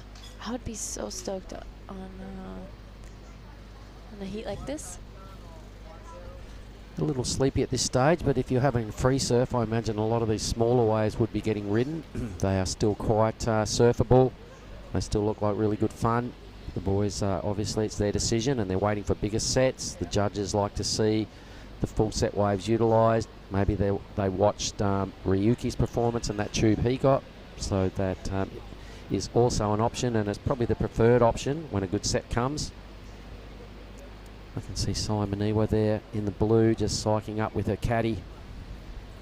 Another final. Back-to-back Pro Junior finals for Simoniwa. It's an all-Japanese, one Indonesian. Yeah, so I haven't seen Kailani. I wonder what she's doing to get herself in the groove. 3 Japanese are down there taking different approaches. It's whatever works for yourself. Everybody's different, and I'm seeing 3 different approaches to getting in the zone right now. Green's given a thumbs up to her coach. She's ready to walk up to the keyhole.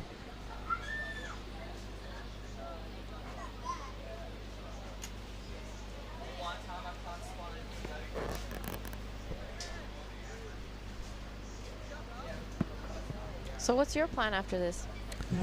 You mean today, or back to Bali with the crew on Wednesday? It's going to be a bit of a shuffle. I think we've got 3 flights ahead of us on that day. Then going to have to wait for my board bag, so it depends what day that gets there, and then I'm definitely going to head east. There's a battle, truck or airplane? I'm going the aeroplane. I'm going to hedge my bets that the aeroplane will be quicker than a truck driving all the way back to Bali. Yeah, I agree. We've got a lot of board bags to shuffle out of here. The planes are quite small. So the option is you hedge your bets on putting a board on a plane. It might travel the same day as us. It might be a day behind us. Worst case scenario, 2 days behind us. The truck, they reckon 4 to 5 days. Leaves tomorrow. Anyway, I think I've gone the aeroplane option. I'm still deciding. There's a swell on the way, so I'd like my boards back with me as quickly as possible.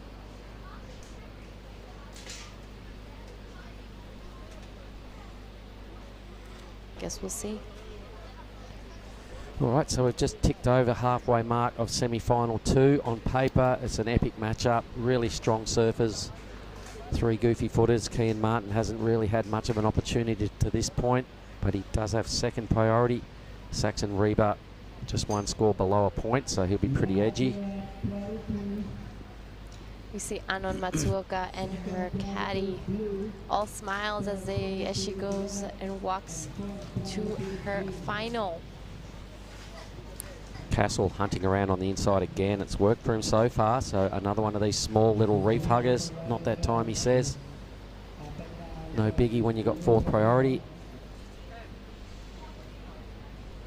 Yeah, already creating that space between first and second. Jarvis needing a 6 now, so it's not a small requirement, but something that he can do. So we'll see if Leo Casal's strategy does pay off. Yeah, let's see if that still holds up at the end of this, because hopefully the back end of this semi-final does what the last one did. I can see Kailani now with the red rash vest on, ready to do battle in the Women's Pro Junior final. Off she goes to the keyhole.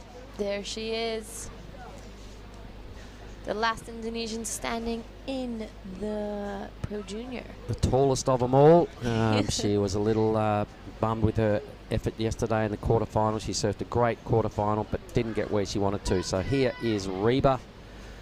He's waited a long time for this. It looks like he's a little out of sync. A nice recovery, but the judges will see that there was a little error right there. He'll know it. He let a lot of time chip off the clock to get that wave, and just left himself hanging. Yeah, we're reaching the 10-minute mark of this heat. You can see Kean was asking for an update as well, a time check, so everybody out there would be going, things are getting a little nervy in the camp. Yeah. Green won't mind one bit. He knows he's got a stacked field up against, and the less surfing they do, the better it goes for Leo.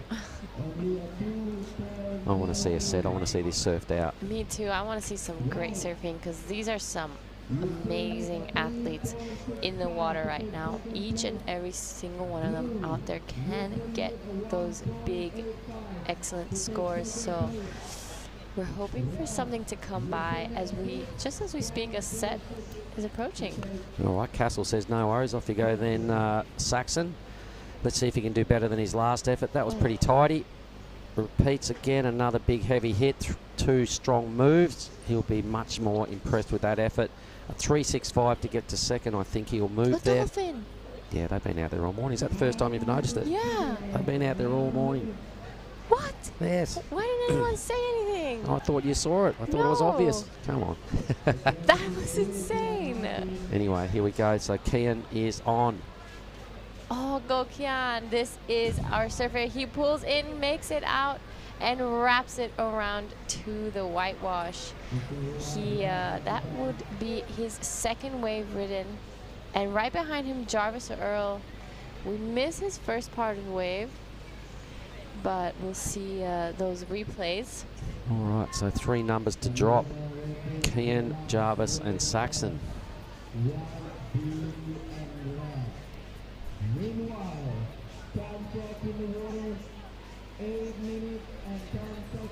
While we wait for those replays, can't believe there's dolphins out there.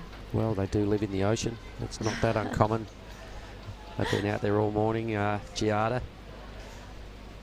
Coming from Western Australia, we see them all the time down in Margaret River area. They always come through the lineup, and when they do, there's generally a set on the way. They always surf the waves. They do these big flick outs out the back.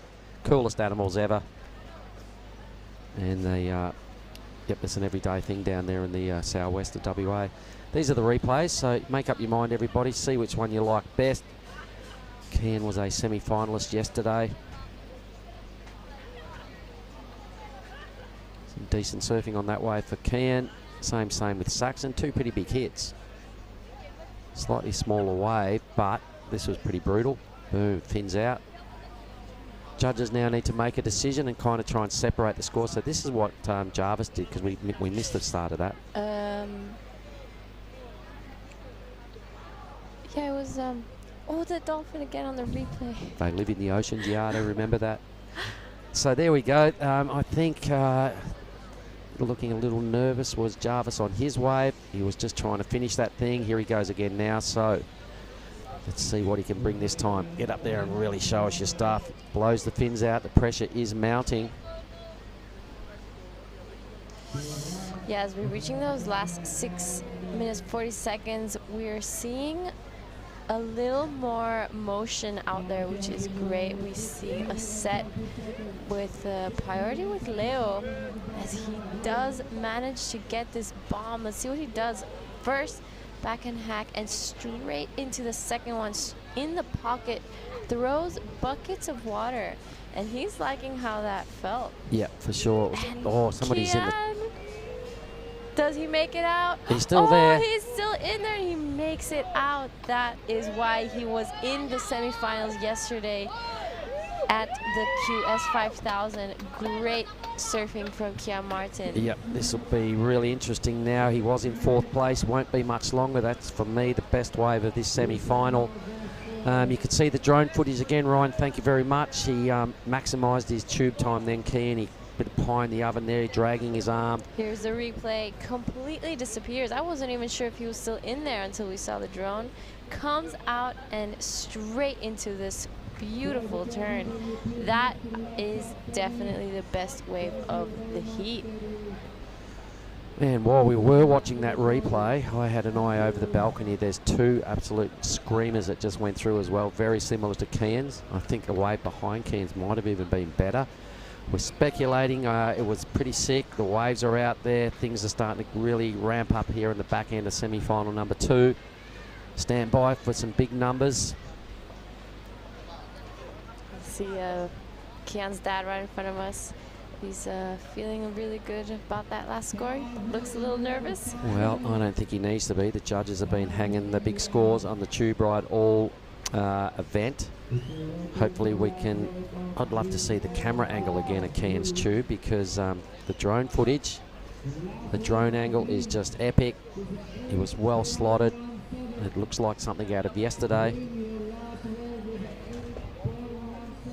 So here comes the decision. I think it's definitely going to take him all the way to the lead. He'll be really happy when this number drops. I think it was excellent surfing. Oh, there we go.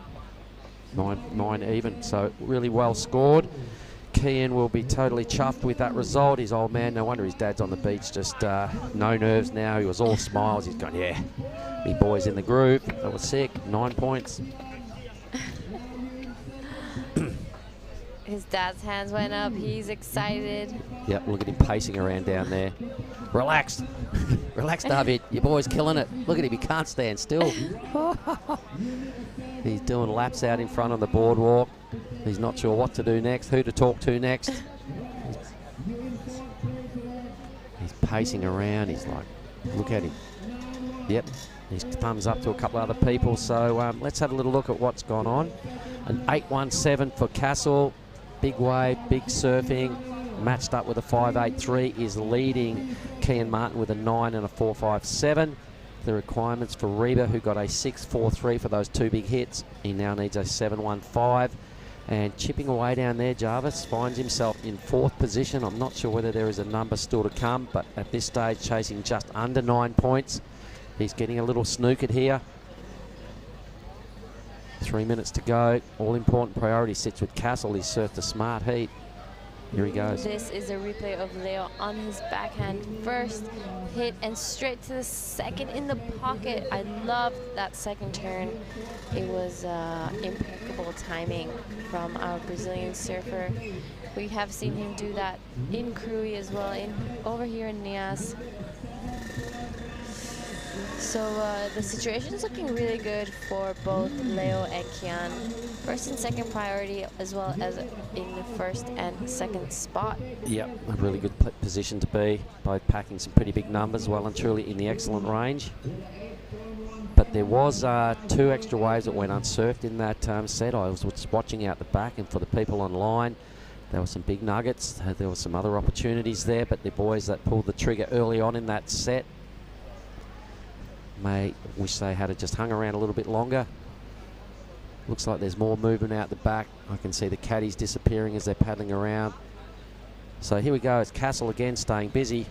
Castle with priority out again. This backhand surfing is incredible. Wasting no time, taking all the space he could in that wave, and Kian on a bomb. All right, let's have a look at Kian here. He tags at one time. He's looking for a tube again. He's going to find it. He's in the hole, and it reappears. So a nice read on this wave. His old man now is just finger clicking. He's gone, yep, there's his second score. He's just having a bit of fun out there in the channel now. Needed to burn off a 4.57 for sure. That's happened. Castle will put another big score on the board as well. Leo's surfing on that wave. Those 3 hits just did not miss a beat. It was really strong. What did you like about this one? Oh, well, the barrel, of course. I love how he went straight from the turn and pulls in from behind. Oh, great surfing from Kian. He really looks like he's in sync with this wave. Kind of looks like this wave was made for him.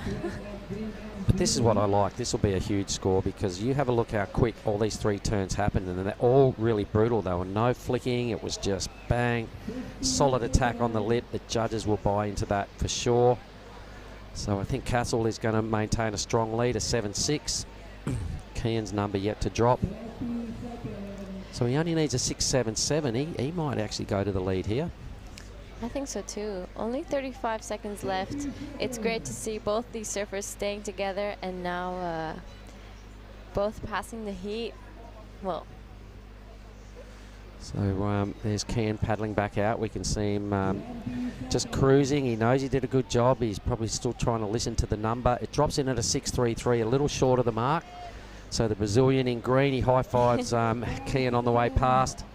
Let's see what Reba is trying to go berserk now. He's got a big number to chase, and for the first time ever, the Earl of Jarvis is in a combination situation. I have not seen that ever. That is the end of that one, everybody. Congratulations to Castle and Martin moving through to the grand final. We'll be back in a moment with the women's final. It will be a 30-minute final.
So everyone, welcome back to the Nias Pro. This is the final of the Pro Junior Women's. I'm in here with Billy. Hiya, this is going to be great. Kalani Johnson is in the red. So Moana going for the blue. Anon Matsuoka, she is in the white. And Nanaho Suzuki holding down the green. All these women have been absolutely smoking it through the draw of this contest.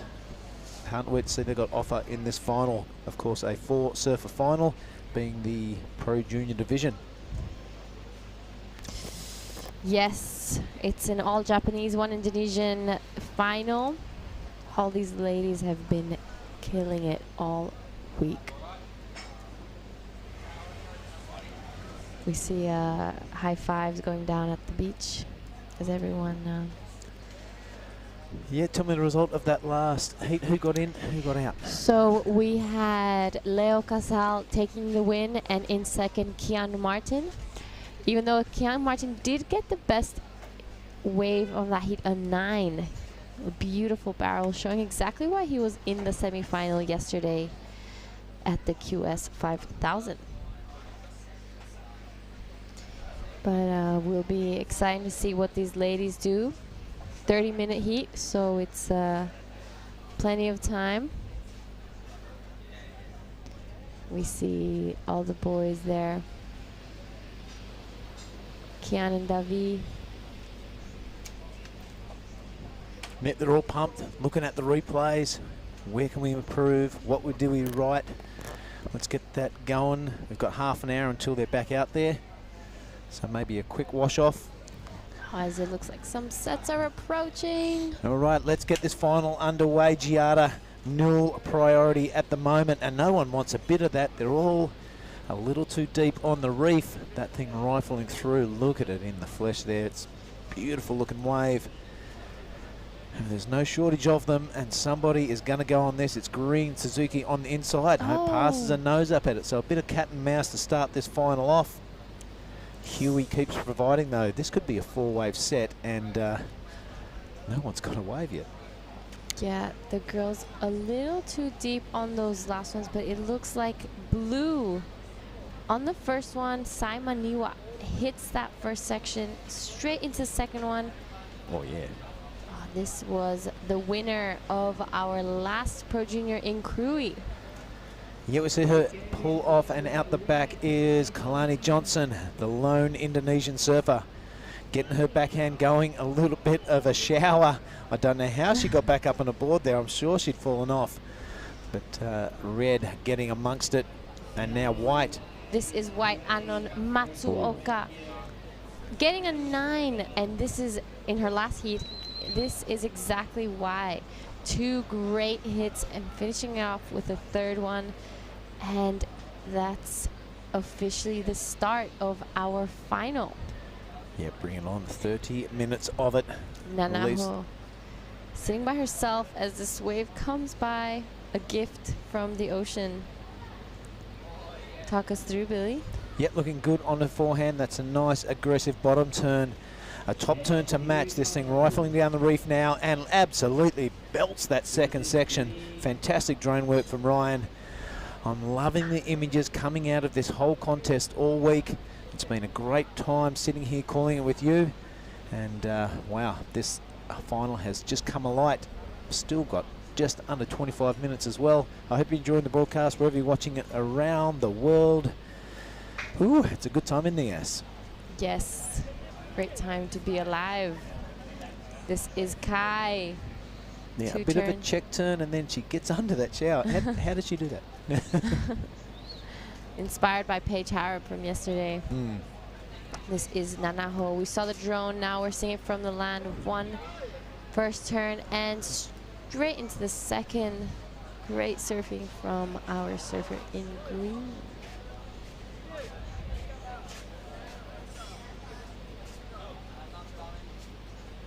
That's right, Anon picking up priority. So White is out there with first and Simon Maniwa second.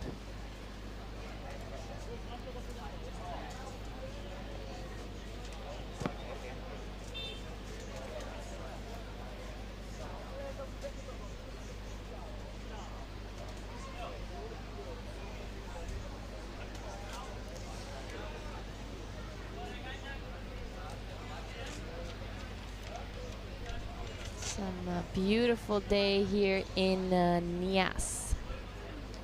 Finals day, finishing off only 2 heats left.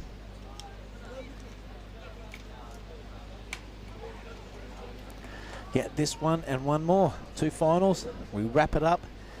Great way to wrap things up. A little bit of Pro Junior action on the day after the finals of the QS 5000.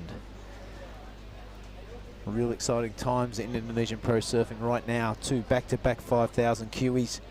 Some really solid performances. Some things we'll never forget, especially that final yesterday. Marzi opening up with a big 10. Celebrations afterwards almost rivaled that. And it's great to see the Snapper Rocks boys knowing how to do it. Saying they feel at home out here at this right.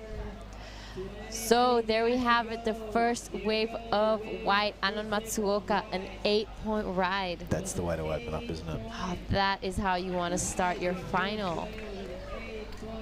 Our Japanese surfer out the back with an 8 and with priority. There's still 22 minutes left, but wow, she must be feeling confident. Got an 8, got priority.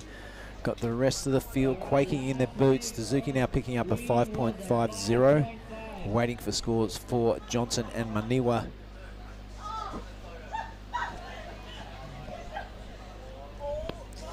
So coming up in the next final, we have Taro Watanabe from USA, Oscar Berry from Australia, Leo Casal from Brazil, and Kian Martin from Sweden. Wow, a true international field. One thing they all have in common is that they all rip. Yeah. Super, super impressed with Taro's surfing this morning.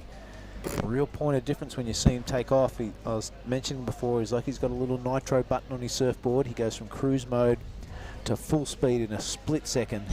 And because he can do that, his turns are really crisp and really sharp. I'm excited to see what he's got for us in the final.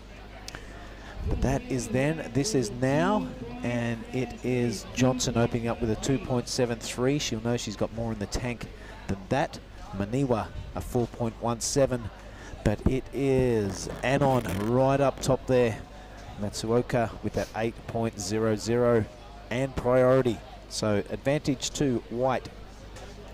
As we see some lines coming through, there is a set. We'll see probably. Oh, Anon does not take it. She leaves it to Sai. A beautiful first turn. Second one just comes unstuck. Yeah, coming up short on that second attempt. You can't afford to do that in the finals, Giada. No. No mistake, especially coming up with all these extremely well-rounded surfers. As we see a set rolling through with no one on it. I reckon the free surf today is going to be absolutely wild. Yeah. The free surf is very different to the heat. No priority. No rules? No rules. 20 minutes to go in this Pro Junior Women's Final. Let's have a look at blue now. Impressive first turn, just coming up a little short. Bit of an overbalance, the straight legs when you're landing. It's really hard to land a turn when you've got those straight legs happening. You need a bit of shock absorber action when you're falling from the lip. We'll sign the winner. 4:17 for that last one. Or 3.03, sorry. My mistake. She's definitely going to be looking for something larger than that, especially after Anon's 8. Yeah, but the requirements aren't massive on the right-hand side of the column. That 5.28, the biggest of them. That is in the Indonesian's corner. And we've seen a cough up a whole lot of big scores through Kui and through this event. Definitely got it in her. Just going to wait for the opportunity. Sits up with second priority. But it is White Anon Matsuoka with all the goodies so far.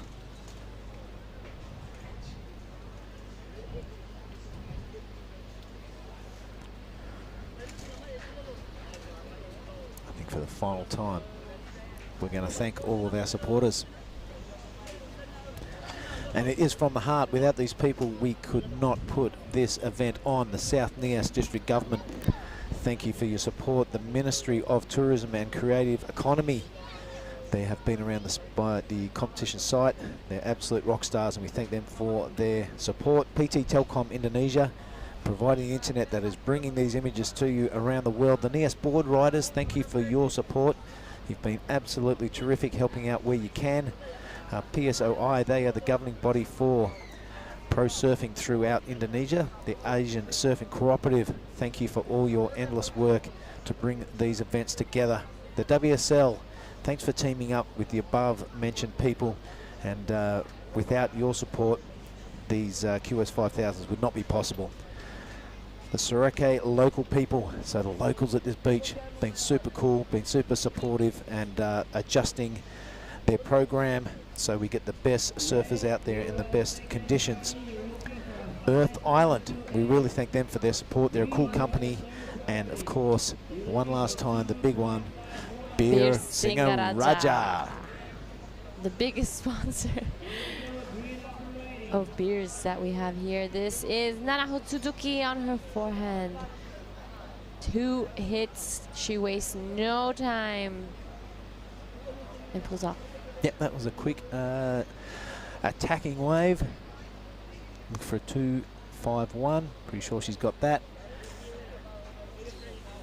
But Anon Matsuoka sitting just an 8.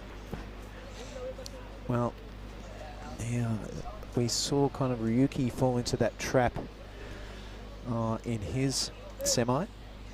So he sat out there with a massive score and then was left chasing in the last 2 to 3 minutes. He had to take a subpar wave, and that didn't allow him to get that score. So Anon does not want to fall into that trap. She has a massive score of that 8. She'd want to get things going with 16 and 20 to go and not force herself into that pressure situation at the back end of the heat. Yeah, she's definitely going to be looking for a backup. She didn't go on any of that previous set. So look, I see something breaking way out the back, just looking over our balcony. So hopefully it'll be coming our way. As we see the boys walking with the Bir Singaraja. Yeah, we're getting ready for the Prez. Oh, no, definitely won't be getting ready for the Prezos, because we are in the Pro Junior men and the Pro Junior women. There'll be no celebrations with the beers. It will be the celebrations, the big smiles and fist pumps and high fives. I can't wait to see it. With Sprites. Sprites only. You see our boy Joy bringing the beers over as well. Oh, I think these are the beers that are at our apartment. Well, it's Singaraja. It is the sponsor of this contest. We thank them for their support, and we thank them for the refreshment. We thank every company and every governing body that has helped out with these 2 QS 5000s. It is a massive deal to put them on in places that aren't so remote. You know, if you put one on in Margaret River, it's still quite a challenge. But I tell you what, the logistical challenge to get all the gear here and be able to broadcast it around the world live is a real achievement. And we thank all the ASC and PSOI people for that. Chica, she's got us here. We're in one piece, and everyone's boards arrived safely. A real logistical achievement. So we thank everyone behind the scenes for their work, and we thank everyone for their support. Yeah, I've seen Chica work so hard this whole for Kui and Nias. Probably one of the most hardworking people at this event, if not the most. She managed to get everyone here. All the boards are here, all in one piece. Big shout out to our girl Chica. We love you.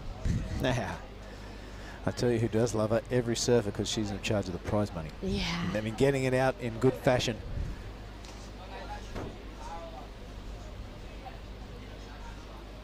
As we're past our halfway mark in this first final of the day. And there are lines coming. I'm excited to see what Anon's gonna back her 8 with. Back up her 8 with. Yeah, a couple of girls need to back up score. A couple of girls really need to get shaken. The Indonesian amongst them. Here goes Sai. Maniwa. Really solid surfing through this entire event, and that turn is no exception. Really clicks it around on that second one. A little bit of a wrapping. Will she stick with the inside or just bail on this thing? We can look at Elias through the flags here, and Jada, there is a lip section to hit, and she does it. So Blue putting her best foot forward, sticking with that wave all the way to the inside. She'll have quite a paddle out, but that is no big deal because we have 12 minutes and 45 left. So Sai Maniwa just put herself in the equation, I'd say. Looking for a 6.23. What do you think? Touch and go. That's sitting on the fence. We are looking at another wave just ride by itself.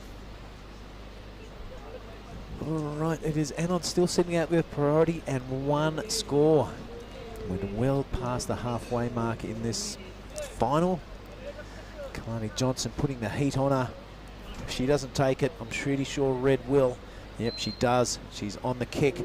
She'll be looking to get going. Nope, no go, but no other surfers out there. No loss of priority.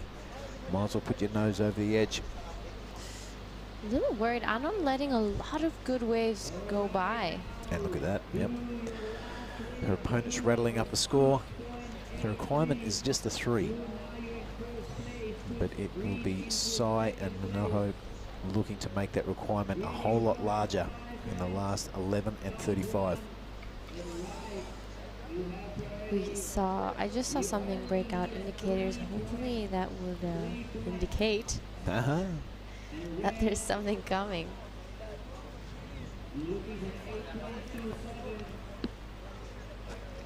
Only 1 wave ridden from Matsuoka. So, Yep, if you squeeze it down into the last minute or 2, all you have to do is fall. You've absolutely blown it. She's a solid surfer and well rewarded with that 8. She's going to go this time. Our surfer in white. She's going to go. Our surfer from Japan. First backhand turn, and we'll see her hit this section. Oh, wow, that was a big turn from our surfer Anon Matsuoka, showing exactly why she has that 8 and why she got a 9 in her last heat. Yep, doing what needs to be done. That will be her backup score. I like the way she spread the wings when she took that drop out of the second turn. See where that score falls. Now the attention goes to our surfer in red, the Indonesian Kalani Johnson. She's got a massive total to get to first. It is an 8.27. I think that will increase after we see the score from White's drop. There it is. She is in combo land. Kay Johnson, 15.83. Also for Nanaho. So Anna Matsuoka has absolutely put the bottom two people in this final into combo land, and a massive 9.10 for Sai. That is the requirement. So Anon Matsuoka, just as we were questioning her tactics, has absolutely thrown it straight back in our face and goes, I'm going to do it in 2 waves. Take that. Wow, what a great way to surf her final. Having the surfers in third and fourth in combo, while second looking for a 9. She will definitely be feeling very confident. Confident, big smiley, and she's got the sniper mode switched to on.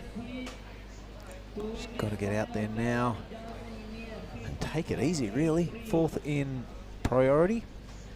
You'd like to say that she's super safe up there with 9 minutes to go, but we have seen scores above the 9 range happen the entire event, probably since the fire starter got into that tube. Then the big score started to drop, and we have seen a lot of scores over that 9 mark, so we should be feeling good, but definitely not safe. Look at it, straight to the inside. I'm going to wait for a massive set out the back here, and all you girls can try and sort it out below me. I love that. Look at that, really aggressive placement for her into the lineup. Her surfing looks like it is in perfect form. We have barely seen her make any mistakes every time she caught a wave. So it's great stuff.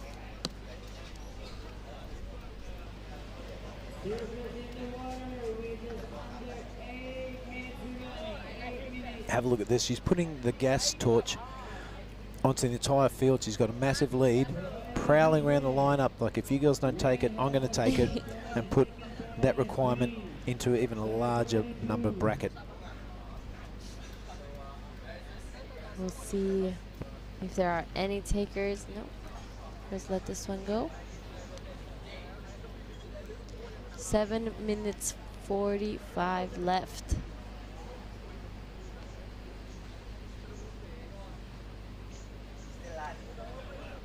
All right, is red with priority. 7:34 now, 7:30 seconds. And feeling the pressure, I'd say. Sai prowling around the, Anon prowling around the lineup, asserting her authority. I love the way she positioned herself straight to the inside after dropping that 7.83. Paddling past all the girls, waiting for a bit of lip talk. Definitely a tactic. A little bit of mind games. Yep. This one heat left, and then we're finished with the Nias Pro. What a great event. Pumping waves all week.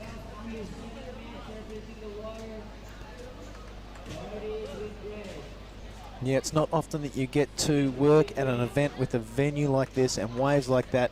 There we are, that's Gia Lagardi. She has been my co-host and doing a great job.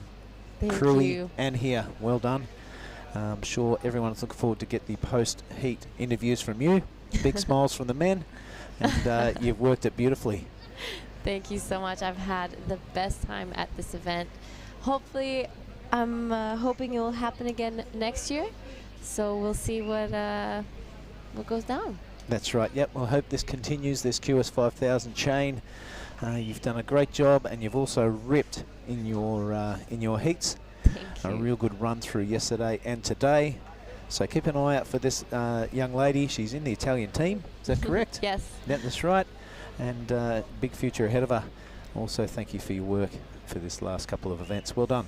Thank you. It's been an epic 20 days on the road with you guys. This is Anon Matsuoka. She pulls in. Oh, wow. Wow, just grabbing that rail right up near the nose and kind of not getting it right. I see a board tombstoning there. Let's hope we see a head in a second. There it is. All good, play on.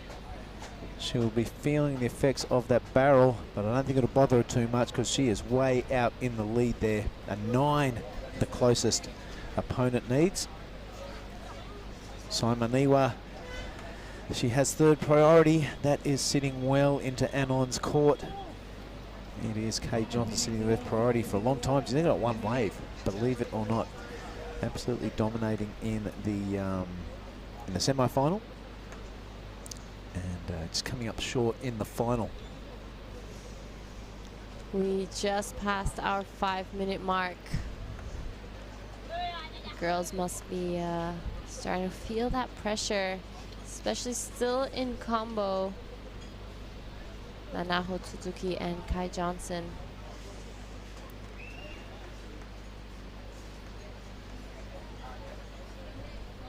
Here we have a set approaching. We'll see what the girls do. Hopefully they won't be too deep this time. Yeah, come on, Kai. Let's see what you got. They have been sitting there for a while. Let's hope they're not out of position. It is. They're going to have to duck dive this beautiful looking waves that rifles down the reefs. It is something you've got to stay alert during your heat. There's no kind of goofing off or getting too deep into your own thoughts. You've got to have your landmarks, and that could be the opportunity that Red was looking for. 3:48 now. We haven't seen a lot of last-minute heroics, but it has to be on the back of a decent score first up. So maybe a bit of a tactical error from our Indonesian surfer. And Japanese, let's not forget, 2 of the girls are in combo. So they will be needing 2 scores to make it.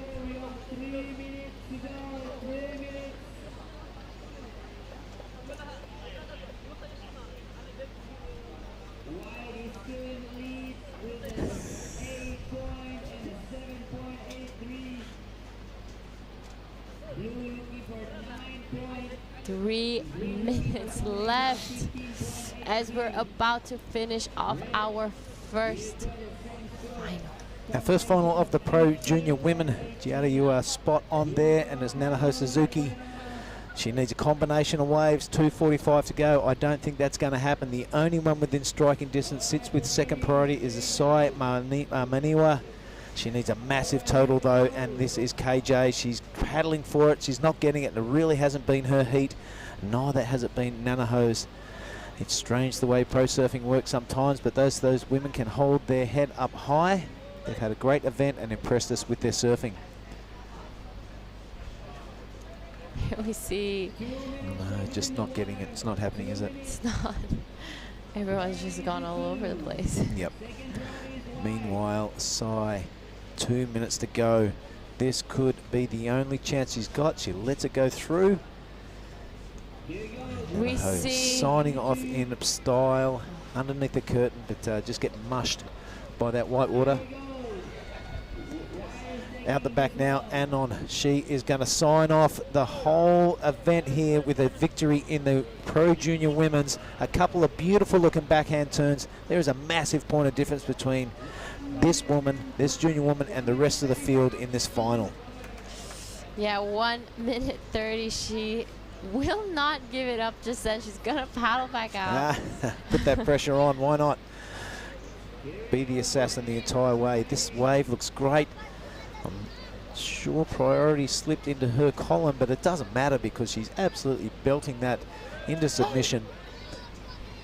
Sorry, I just saw someone over the balcony pull in. I thought they were going to make it out.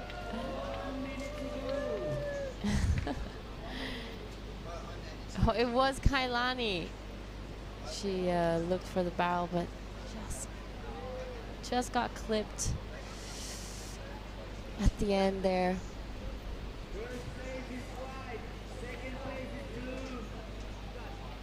This is the replay. Oh. Yeah, just pointing towards the shore a little too much with the surfboard there, and the whole thing collapsing on top of her.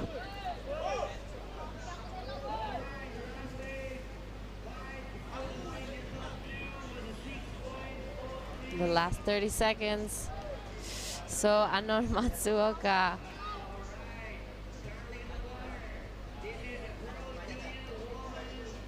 We're seeing Blue, the only one who can actually push to first.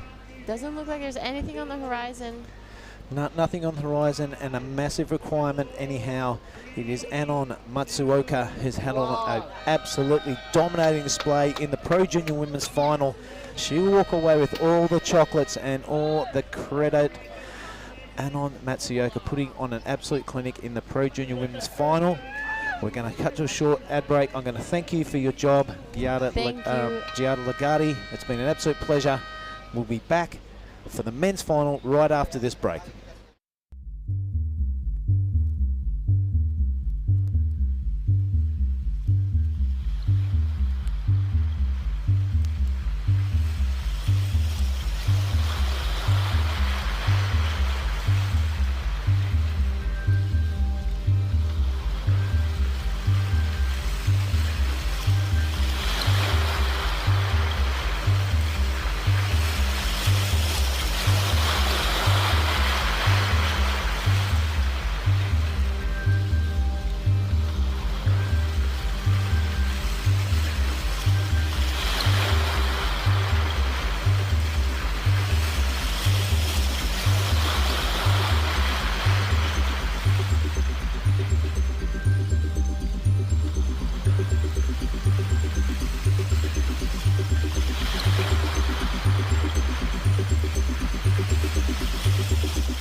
All right, this is the final. Welcome back to everyone watching around the world as we look at Kian Martin plying his trade onto this medium-sized Nias right-hander. This is the Nias Pro 2022. This is the junior men's final, and this is Mark Cliff. You've got Curry on the brain, Billy Hanger, this morning, but I'm loving this final, mate. Look at this matchup. It is Taro Watanabe out of America, but lives in Australia. Oh, no, he doesn't live in America, but he's Japanese heritage. He's in red. We both had a bit of a long week. Oscar Berry, there's the Australian in blue. Leo Castle had a great semi-final. He's in white, representing Brazil, and it's out of Sweden / Chengdu. Kian Martin in the green. So a nice blend, international field. Go get them, fellas. This is a 35-minute Pro Junior men's final. If you gaze into your crystal ball, Billy, who can you see winning this one? For me, on current form of today only, Taro. All right, good call. This is the Prince, though. Love this young fella. He's a super guy to have around the contest site, and he's always full of good energy and good vibes, and he's also full of excellent surfing. That was a good way to start, for sure. Got his feet wet, feet on the wax, well-structured wave, a number of moves. His tube ride earlier still stands out as one of the highlights of the morning. Leo Castle's work he did to get to this point was pretty outstanding. Oscar, but Taro Watanabe, yep, really sharp, and I think he's ready for his best heat. I'm going to ask you for your prediction now, Mark. All right, well, somebody else did online, and I went, well, I just threw Oscar out there being the Aussie, so nice. I've just got to stick firm with the fellow Australians, so let me go there. Let's put a coconut on it. Righto, done. Well, maybe we should pick two each. So you've gone Watanabe, I've gone Oscar. Well, I am going to stick with the Brazilian. All right, well, I'll go Castle. So there's our two picks.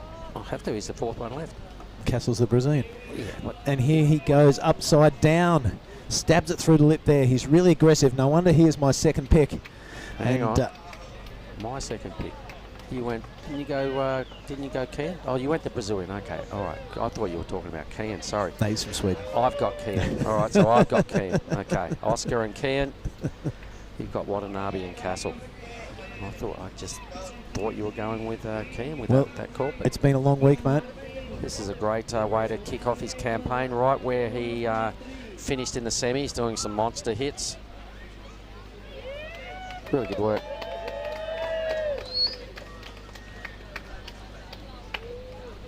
Right, the preparations are starting around us, mate, for the Prezos. I'm pretty sure you are going to be heading that up. Yep, we'll just get down there and make the announcements, hand out the trophies, and get some media joy and probably some speeches from the winners. Geez, how were the scenes at yesterday's Prezzo? Absolutely raunchous. It was pretty gila, wasn't it? I don't think we'll be getting the beer sprayed this afternoon, being Pro Junior finals. So we'll just get share the love and let everybody in on who's who, and hand out the big checks, get the photos done, get some speeches. So it'll be a mellow affair, but it will happen right after this final. 8-point ride for Castle. Really strong. Yeah, that's the way you want to start off your final. He is on his backhand, and he goes really vertical and really strong when he hits the top. He'll be out there, that casual confidence, swagger of the paddle. The Brazilian out to exactly the same lead that the winner of the women's Pro Junior had. All right, Aussie, bottom of the pile, but first priority, good looking wave. Ooh. Good heavy grind. Look at this section, needs to really go nuts here. So it does sort of get the board to change direction. Another heavy grind out there in the channel. Just signing off now with a little wraparound cutback. Perfectly timed, all looking pretty good. It'll be over to the judges to see where Oscar's first number goes. Leo Castle, a highlight so far. That 8 is really going to stack up at the end of the final. So as a point of difference, the way everyone else is starting, this is a 5-3-3, the first wave for Kean. So this wave is current, a nice little barrel. So he did get tubed a couple of times in the semis. He's binding the hole again, so just stringing together some pretty decent moves and a little barrel. So this is the front on view now for the judge, from the judges. Yep, the Aussie, a bit of a speed run there. I like the way he turns it around on this one. That little heel click at the end. Holds his rail for that third and sticking with it for anything he can juice out of that wave. All right, so this is Kean now as well. So a smaller wave. He's just starting to get his groove on here. His second ride, he got up there and stabbed it. Then he finds a little hole here. He did this last in his semis. Yeah, right. So it's looking like a repeat of that wave he did in his semi-final. And tidy little package there. So I imagine Castle will still have the biggest number. Oscar Berry, the deliberation on that number. Some pretty strong surfing from the Australian. Kean Martin's going to have a second score that's probably going to sit somewhere either side of his first. 22 minutes.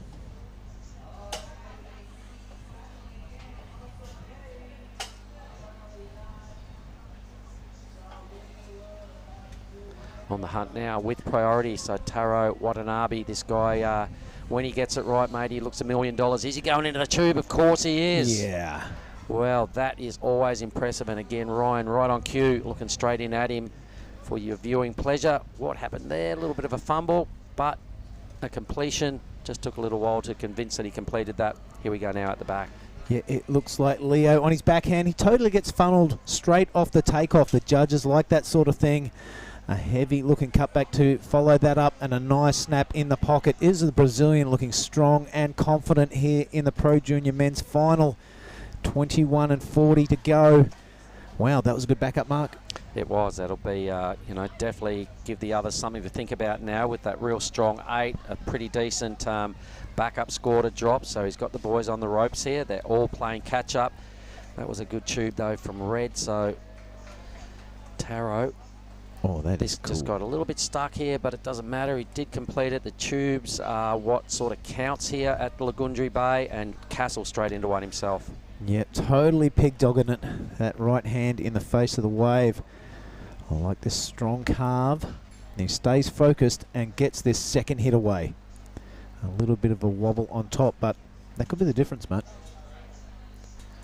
So the judges have got a number of scores to come. We're still a wave behind on Oscar Berry. We've got the tube from Watanabe and a really good second score for Leo Castle.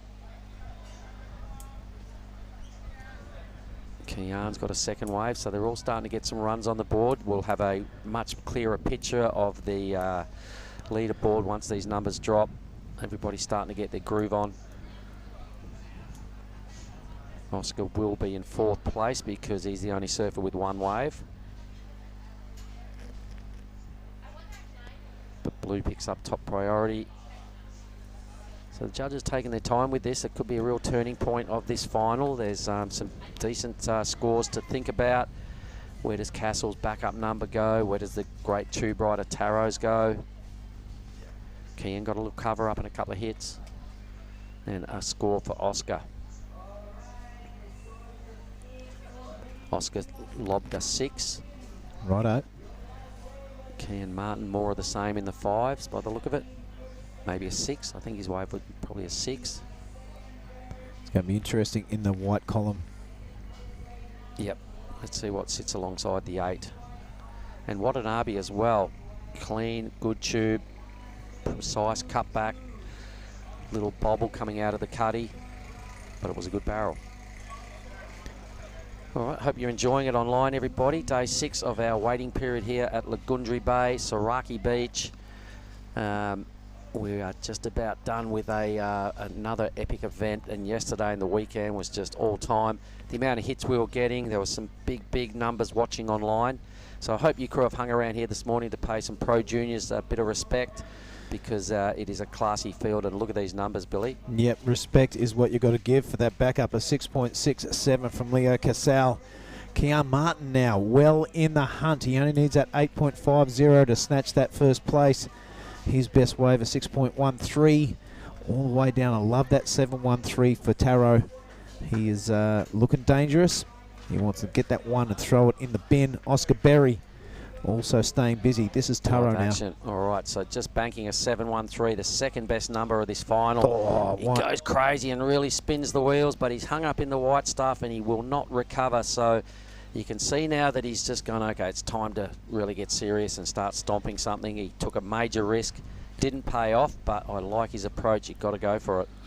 Yeah, there's no getting easy rides and getting a title. This is the Pro Junior Men's Division, and this is the final hurrah, the last dance of the contest. So if you want to win, you got to lay it all on the line, and this is what Taro did. Love the attack on it. Yep, huge attempted fin blow there. He did come from behind in his last semi-final. He was languishing in 4th place for quite a while and just put back-to-back waves together. That was just razor sharp, classic Taro Watanabe sort of surfing. So he's going to have to go back to that scene and dig deep here. He's only chasing a mid-7.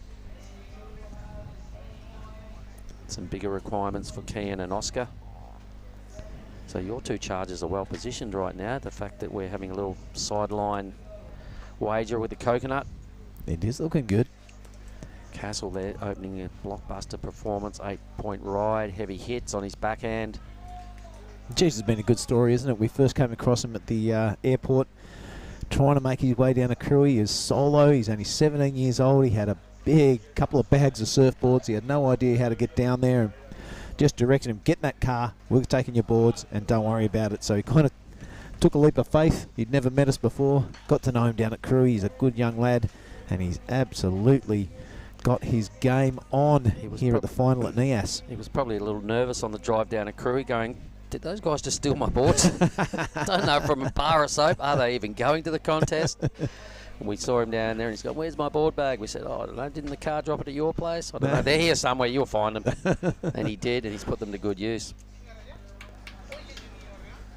All right, mate, so after this, you'll be going down for the Prezzo, I imagine? Yeah, it'll be a short affair there, just to, you know, throw it out there. We definitely are. Yep. And that's what I'll be doing. It'll be a short one like yesterday, and just to hand over the checks, the kudos, finish off for all the crew online. If you want to stick around and listen to some speeches from the winners, we'll be doing that directly after this men's final. So Anon Matsuoka took that one out, and she got a 3rd placing yesterday, so what an outing for her. Here comes a couple of gangsters stepping into the hash house. Tomo. Boys out of down the road. I heard there was a bit of activity in the Batu bar last night. I reckon those 3 stooges were big time players. And it's time to get busy and time to concentrate on your surfing, and then there's a time to celebrate. It's important to do both. Boys have been celebrating for weeks.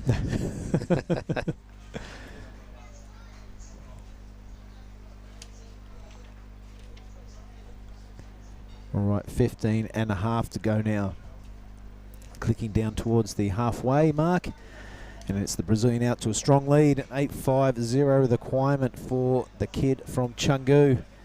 Representing Sweden, Kian Martin. If he wants first, that's what he's got to come up with. Yeah, Cassell having a paddle there. I'm sure he will lose third priority. There it goes, back to fourth.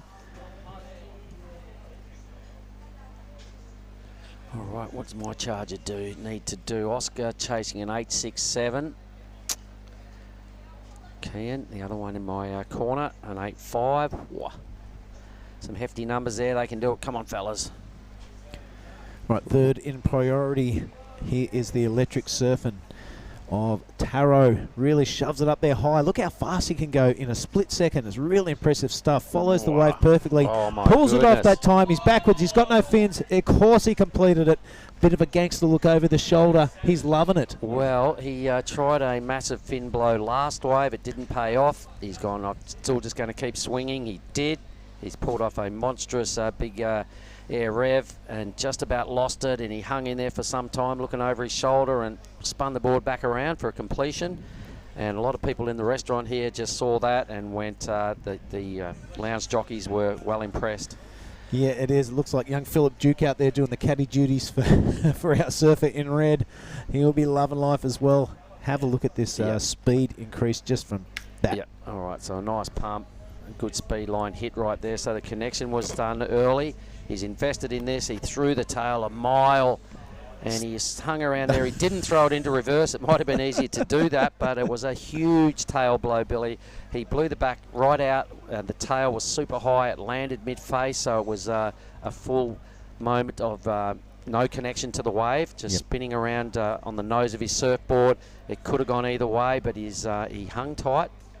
Really just planted his front foot firmly to maintain control. The tail was doing all sorts of bizarre things, but it was great entertainment, heavy move, unreal. The judges will be debriefing that. He needs a 7.55. It was right in the pocket though, Mark, so that could work in his favour. I reckon, because he also had a turn before it.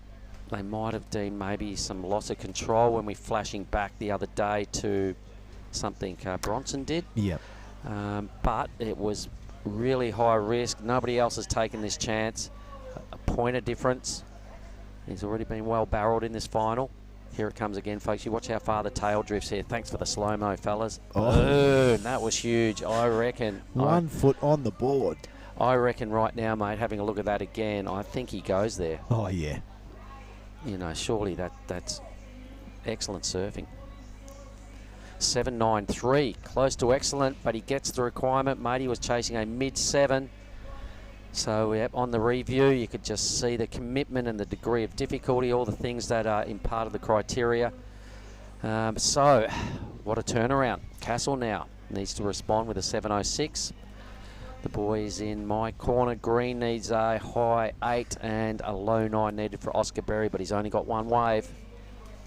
12 minutes.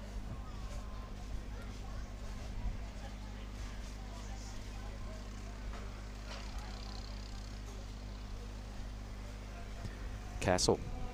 Go for it, Billy. Yeah, he's up. I didn't think he'd get the wave, but he does. Takes that same approach, which is always aggressive and always impressive. Stabs it up through the lip. That wave really not showing much razzmatazz, so out he goes. He's going to be out the back. With fourth priority, he needed a 7.06, so that wave really wasn't going to deliver that. So maybe still 11.20 to go, so not really a tactical error. More of a little fudge. So Taro taking a big risk, paying off. He did fall on his previous wave, trying a big air reverse. Big blow tail, it didn't come off that time, but geez, the 7.93. Point of difference there. The judges haven't seen any of that today. Also a really good tube on his 7.13. So he's showing a little bit of everything. I reckon his next wave, he'll stick to his real strength, being the rail work. and try and delete that 713. He's got the full bag of tricks, hasn't he? He really does. Yeah, that was that was super impressive. I still didn't know if he'd make it when he's going fins first into that pocket. He had to turn it around to convince that he had ridden out of that wave. And when he did, he was super happy with it. There was definitely a monking moment. A couple of seconds worth of drifting, and, you know, he's right on the edge here. So, you know, full commitment. There was no messing around. He got to go flat out. You can't half try a turn like that and expect to make it. So the judges really buying into that commitment, the innovative, progressive side of life, and that point of variety. There they are. Who's got top priority? Let me see. Oscar. One wave in the bank. I reckon he's looking for a tube. We've got a flashback to remember what happened in that last semi-final, where there was a really strong set that Kian got. He goes, your boy now is in the first place, Billy. Super busy and super impressive. Look at that second turn. Free falls out of the lip.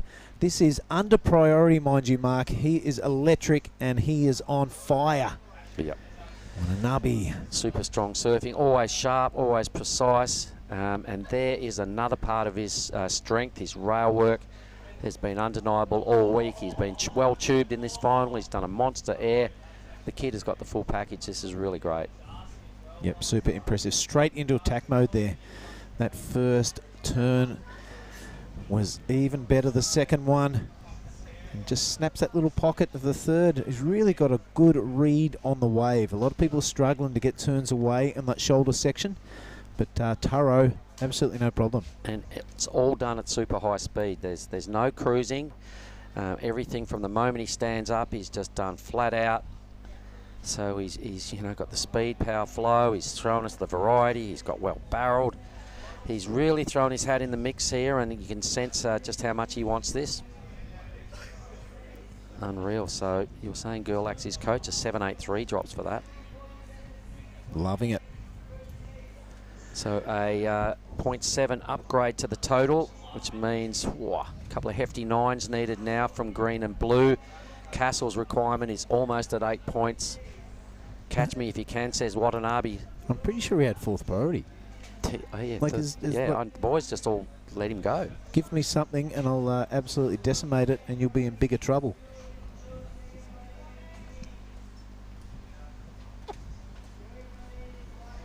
Here we see Jamie Thompson walking away with his first place from the Koori Pro.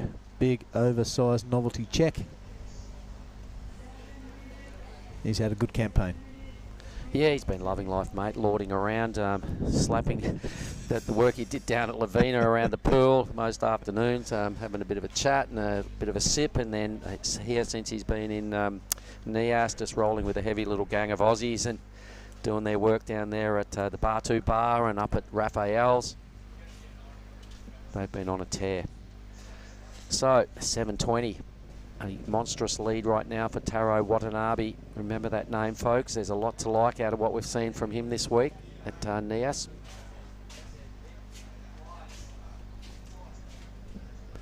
We're almost done, Billy. 7 minutes of a huge triple crown of events through G-Land, Koori and Nias. All memorable events. This one, though, has gone into the epic proportions for me. Oh, really, it has. I mean, there's a couple we've worked in the past, Mark, which will take some surpassing, but this has really showcased Indonesian pro surfing, and it's showcased the island of Nias and the island and the district of Koori. It has showcased the hard work that the administration has put in, probably, a good 3 years to get these two contests going, but now 2 5,000s in a row. And let's hope this little leg of Indonesian Kiwis continues. Well, surely the governments that were involved with pulling these events together and approaching the ASC and saying, we want in, we want the exposure, I'm sure they're happy with what's gone on, because the amount of hits coming out of Nias, the amount of swell and really good rides day after day down there at Koori, that was undeniable as well. And there was a whole lot of other free surfing images coming out of other parts of Koori that looked highly impressive. So I'm sure those sponsors will be going, yep, value for money, tick, tick, tick. They were already talking at Koori that they wanted to upgrade the level out of 5,000 status up to the Challenger Series. That's the talk. Let's see what happens. Well, look at that massive requirement for Oscar Berry now. He's got first priority. He's only got one wave, but he's a 9.76. He's chasing for the crown.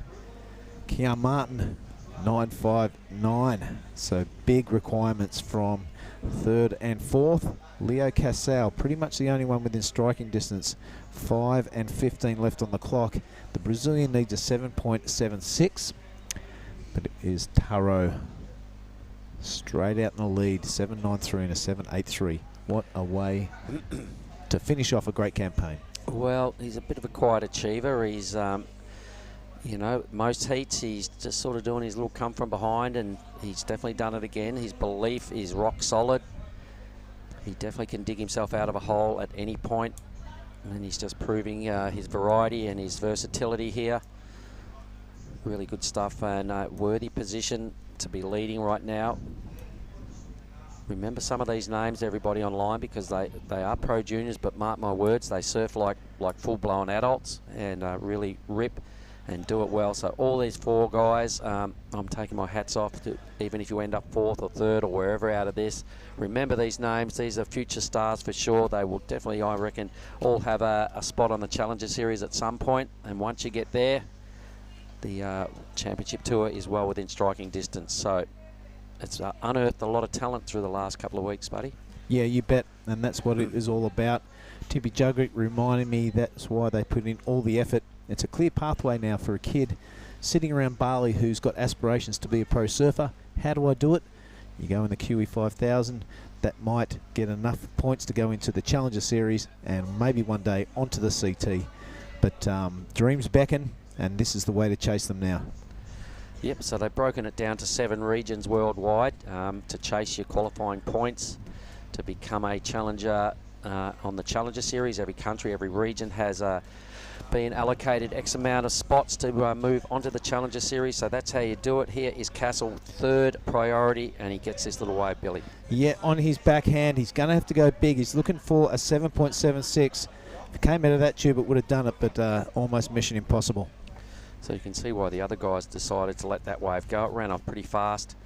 Leo decided to throw a bit of a Hail Mary at the tube, a little bit too far downtown. I don't think even a natural footer could have threaded that thing. So now with top priority, Oscar Berry's waited a long time, 3 minutes. I backed him to get up there and do it, being the sole Aussie in this final. So he's got this heavy rail work going on. Something pretty spectacular is going to have to happen because he needs almost 10 points or try and track down a 15.76 two-wave total to win. So let's see where that number goes. He's only packing a 6. I'd like to see the front on angle to see whether he improves on the 6 to bring down that requirement.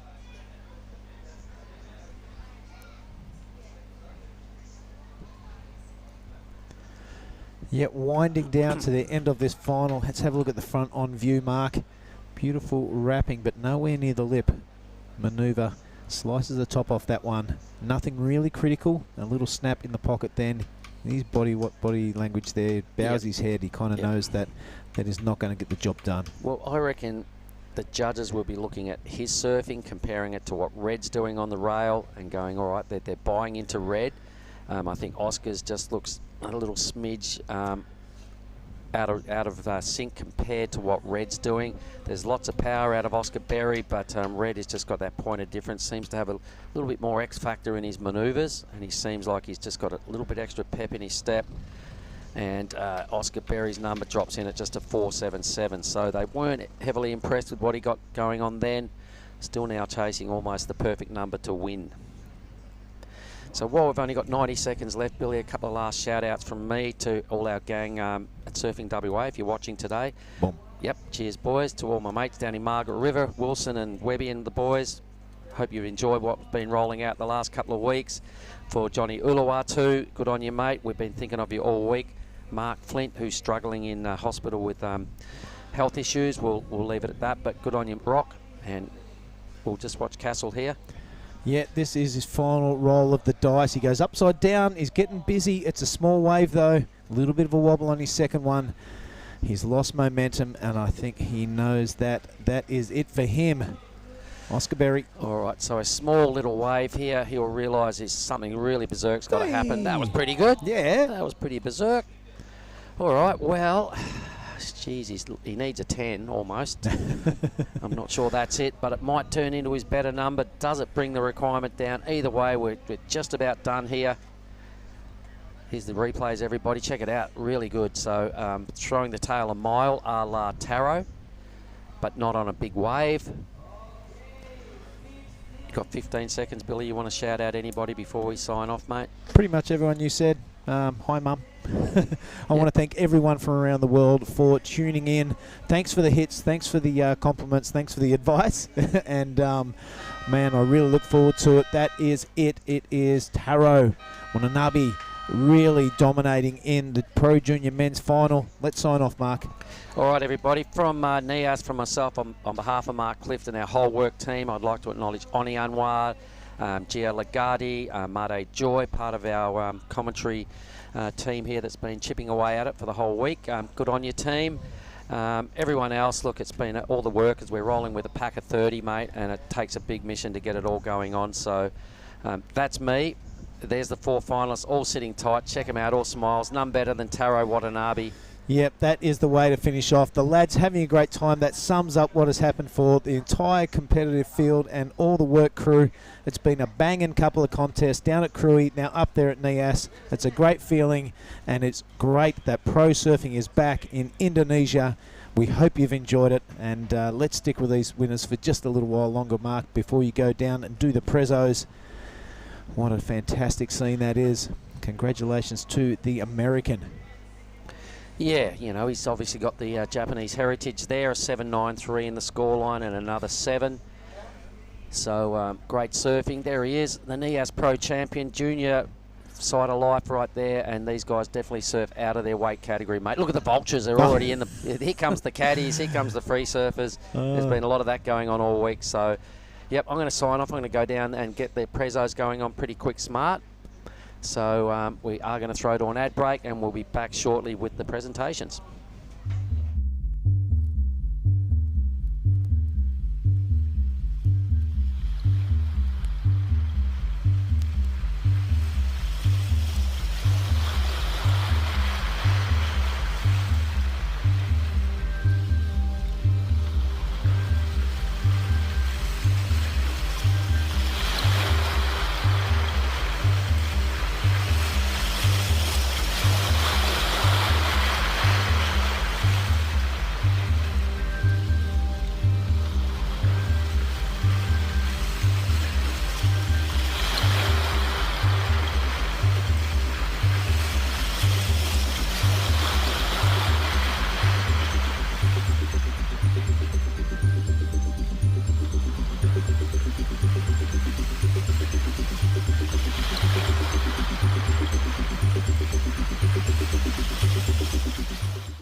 The 10, I missed the first wave and I knew the second one was going to be the one, and I drove through it and I just kept driving, and then I came out and I was like, I couldn't even do a turn after. And yeah, from the round of 96, I just grinded it out, and I feel like every heat I gained momentum, and the final I felt like I gave it my best shot, and yeah, wow, I can't believe I just took the win, so. Congratulate him. Oh yes, Marlon, here he goes. What is Carlin? Ladies and gentlemen, stand up. That's his sister. Yes, that is awesome. Let's make it official. There is the first place.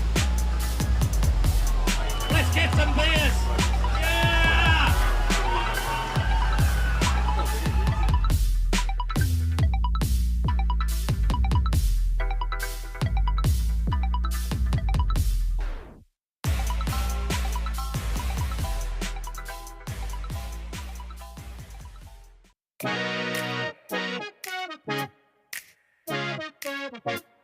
Hello everyone and welcome back. This is finals day for the Open QS Women's. The waves are pumping. There are 9s and 8s being dropped everywhere. So the sun is out and the wind's offshore. Welcome back. You know that you're just my type. Let's just take it slow, come with me, baby. You know we've got so much time. What you got to lose? Yeah. What I got to prove? Yeah. What I got to do for you to be with me? What will it take for you to see? Yeah. We are meant to be. Yeah. What I got to do for you to be with me? Oh, been saving all my love for you. Let's not think too much. We don't need to rush. No, go. There's nothing I won't do for you. Let's not sit too Everybody, please put your hands together for Ella McCaffrey. Well done, Ella. things I do for you. Am I getting through? Yeah, tell me what to do. It's been amazing. This is my first time here, and the bay's so beautiful, and all the people here are super nice, and staying with the family just along the road, and yeah, we couldn't have asked for better waves, so it's been a pretty dream contest. 'Cause I'm having too much fun. You don't have to try, I'll make it easy. Then you'll see what we'll become. What you got to lose? Yeah. What I got to prove? Yeah. What I got to do for you to be with me? What will it take for you to see? Yeah. We are meant to be. Yeah. What I got to do for you to be with me? Go. Been saving all my love for you. Let's not think too much. We don't need to rush. No, go. There's nothing I won't do for you. Let's not sit too much. There's no need to rush. No, if you only knew the things I do for you. Can everybody please put their hands together and welcome Kate Carr, the winner of the Women's US 5000 on your page.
Right, g'day everybody and welcome to Lagundri Bay, world famous waves rolling through here at the point. The barrels are on tap, so let's have a great day.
The 10, I missed the first wave and I knew the second one was going to be the one, and just I drove through it and I just kept driving, and then I came out and I was like, I couldn't even do a turn after. And yeah, from the round of 96 I just grinded it out, and I feel like every heat I gained momentum, and the final I felt like I gave it my best shot, and yeah, wow, I can't believe I just took the win. So Congratulate him. Oh yes, Mum, and he goes. What is Carol?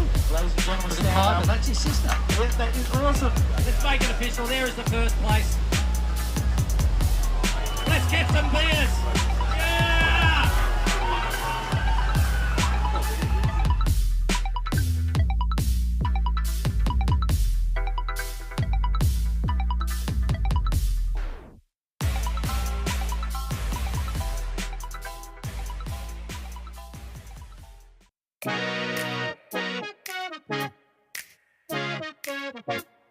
Hello everyone and welcome back. This is finals day for the Open QS Women's. The waves are pumping. There are 9s and 8s being dropped everywhere. So the sun is out and the wind's offshore. Welcome back. You know that you're just my type. Let's just take it slow, come with me, baby. You know we've got so much time. What you got to lose? Yeah. What I got to prove? Yeah. What I got to do for you to be with me? What will it take for you to see? Yeah. We are meant to be. Yeah. What I got to do for you to be with me? Oh, been saving all my love for you. Let's not think too much. We don't need to rush. No, girl, there's nothing I won't do for you. Let's not sit too Everybody, please put your hands together for Ella McCaffrey. Well done, Ella. The things I do for you.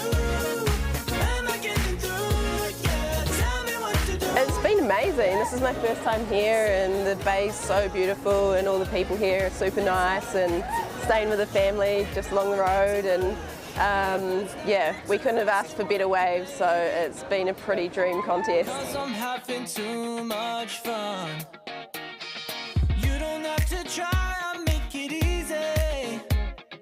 Then you'll see what we'll become. What you got to lose? Yeah. What I got to prove? Yeah. What I got to do for you to be with me? What will it take for you to see? Yeah. We are meant to be. Yeah. What I got to do for you to be with me? Oh, been saving all my life for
Here in front of the Hash Family Surf Camp. We've just had the Women's Pro Junior Final go down. We've had the Men's Pro Junior Final go down. So what we're about to do is just let everybody in and have a look at who our finalists were. We'll congratulate our winners. We'll hear some speeches from the surfers that won their respective divisions, but it's been an epic week, and the surf has been firing today for our Pro Junior Finals. So I hope you enjoyed it. I really did. What we're going to do right now is call up fourth place in the Red Rash Fest out of Indonesia. Everybody, please put your hands together for Kailani Johnson. Come on up here, Jono. Well done. All right, in third position, we had 3 Japanese surfers contesting this final. In third position in the Green Rash Fest, Nanaho Suzuki. Well done, Nanaho. Woohoo! And our runner-up, she won down in Krui. She was wearing the Blue Rash Vest today. It was a real great match-up and fell just a little bit short of going back-to-back victories. Everybody, can you please put your hands together for Sai Maniwa? Come on, Sai.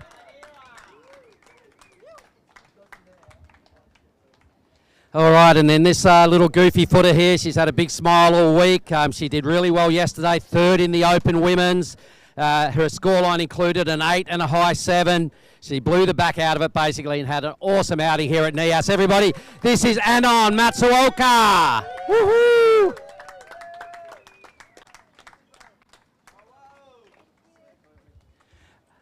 Yeah, put your hands together for all our finalists, please, everybody. What an outstanding performance in really, really good waves. A quick question, Anon. Yesterday, third in the Open Women's. Today, you've gone 2 steps better. You must be very proud of yourself. Thank you so much. I'm so happy and I was excited. I imagine a lot of people in Japan watching right now. What would you like to say to your fan base back at home who are watching? In Japan? Yeah. My family and my friend. Thank you so much for supporting.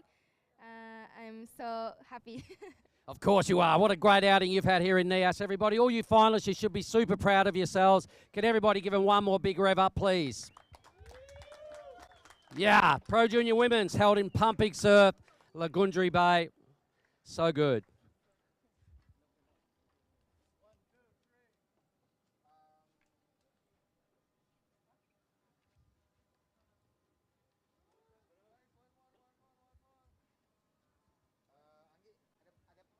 So a classic little photo opportunity here. What a long day. This is day 6, everybody. It's been great. Thank you, ladies. If we could just step on out. Well done. Woohoo! Cheers. See you. Well done, everybody. All right, and now our Pro Junior Men's held in Perfect Surf. A little smaller than the weekend, but there was still barrels, there was airs, there was some real solid rail work, and it was a really good mix across 4 nations. So I would like to welcome in 4th position, wearing the Blue Rash Vest today, representing Australia. Oscar Berry, you've had an amazing campaign across the men's and the Pro Junior Men's. Well done. 4th position, everybody. Oscar Berry. Thank you, Oscar. In 3rd place, wearing the Green Rash Vest today, representing Sweden. Representing Sweden, but in 3rd position, Green Rash Vest out of Bali. Let's bring him up here, everybody. Kian Martin. Yeah, Kian. Good stuff, mate. Cheers, bro. All right, and the Brazilian juggernaut, ladies and gentlemen, surfed more heats than anybody over the last 2 events, I reckon. A sterling performance included an 8-point ride in his performance here in this final. In the White Rash Fest, everybody, this is Leo Castle, the runner-up. On you, Leo.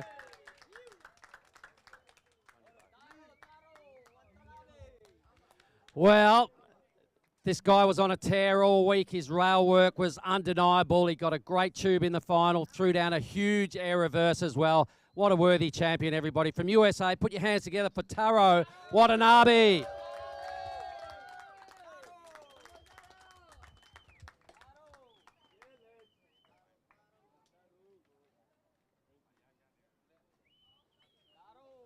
All right, let's have a couple of quick words with Taro. What an amazing week you've had here at Nias. What is some of the best things that have happened to you? Apart from winning, what would you recommend people should come to Nias for? Just the really good waves. It's been firing for about like 5 days, so yeah, just come here for the waves. Would this be the biggest win in your short career? Yeah, probably one of them. I haven't won a Pro Junior, so I'm happy to get it my last year. Unreal. So it's been a big week, everybody. Let's put our hands together one more time for all our finalists in the Pro Junior men's.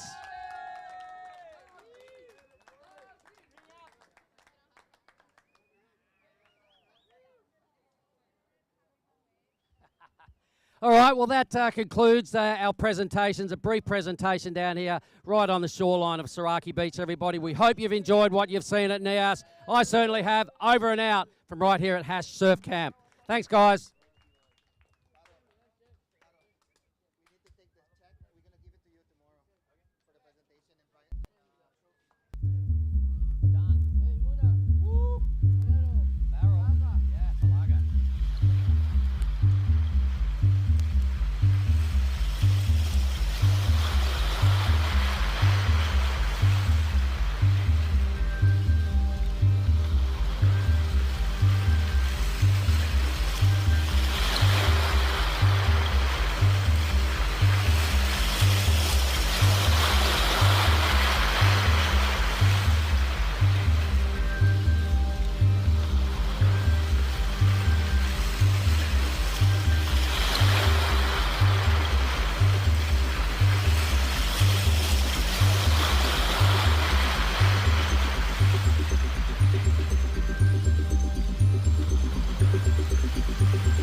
All right, g'day everybody and welcome to Lagundri Bay, world famous waves rolling through here at the point. The barrels are on tap, so let's have a great day.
The 10, I missed the first wave and I knew the second one was going to be the one, and just I drove through it and I just kept driving, and then I came out and I was like, I couldn't even do a turn after. And yeah, from the round of 96 I just grinded it out, and I feel like every heat I gained momentum, and the final I felt like I gave it my best shot, and yeah, wow, I can't believe I just took the win. So Congratulate him. Oh yes, Mum, and he goes. What is Carol? Ladies and gentlemen, stand up. That's his sister. Yes, that is awesome. Let's make it official. There is the first place.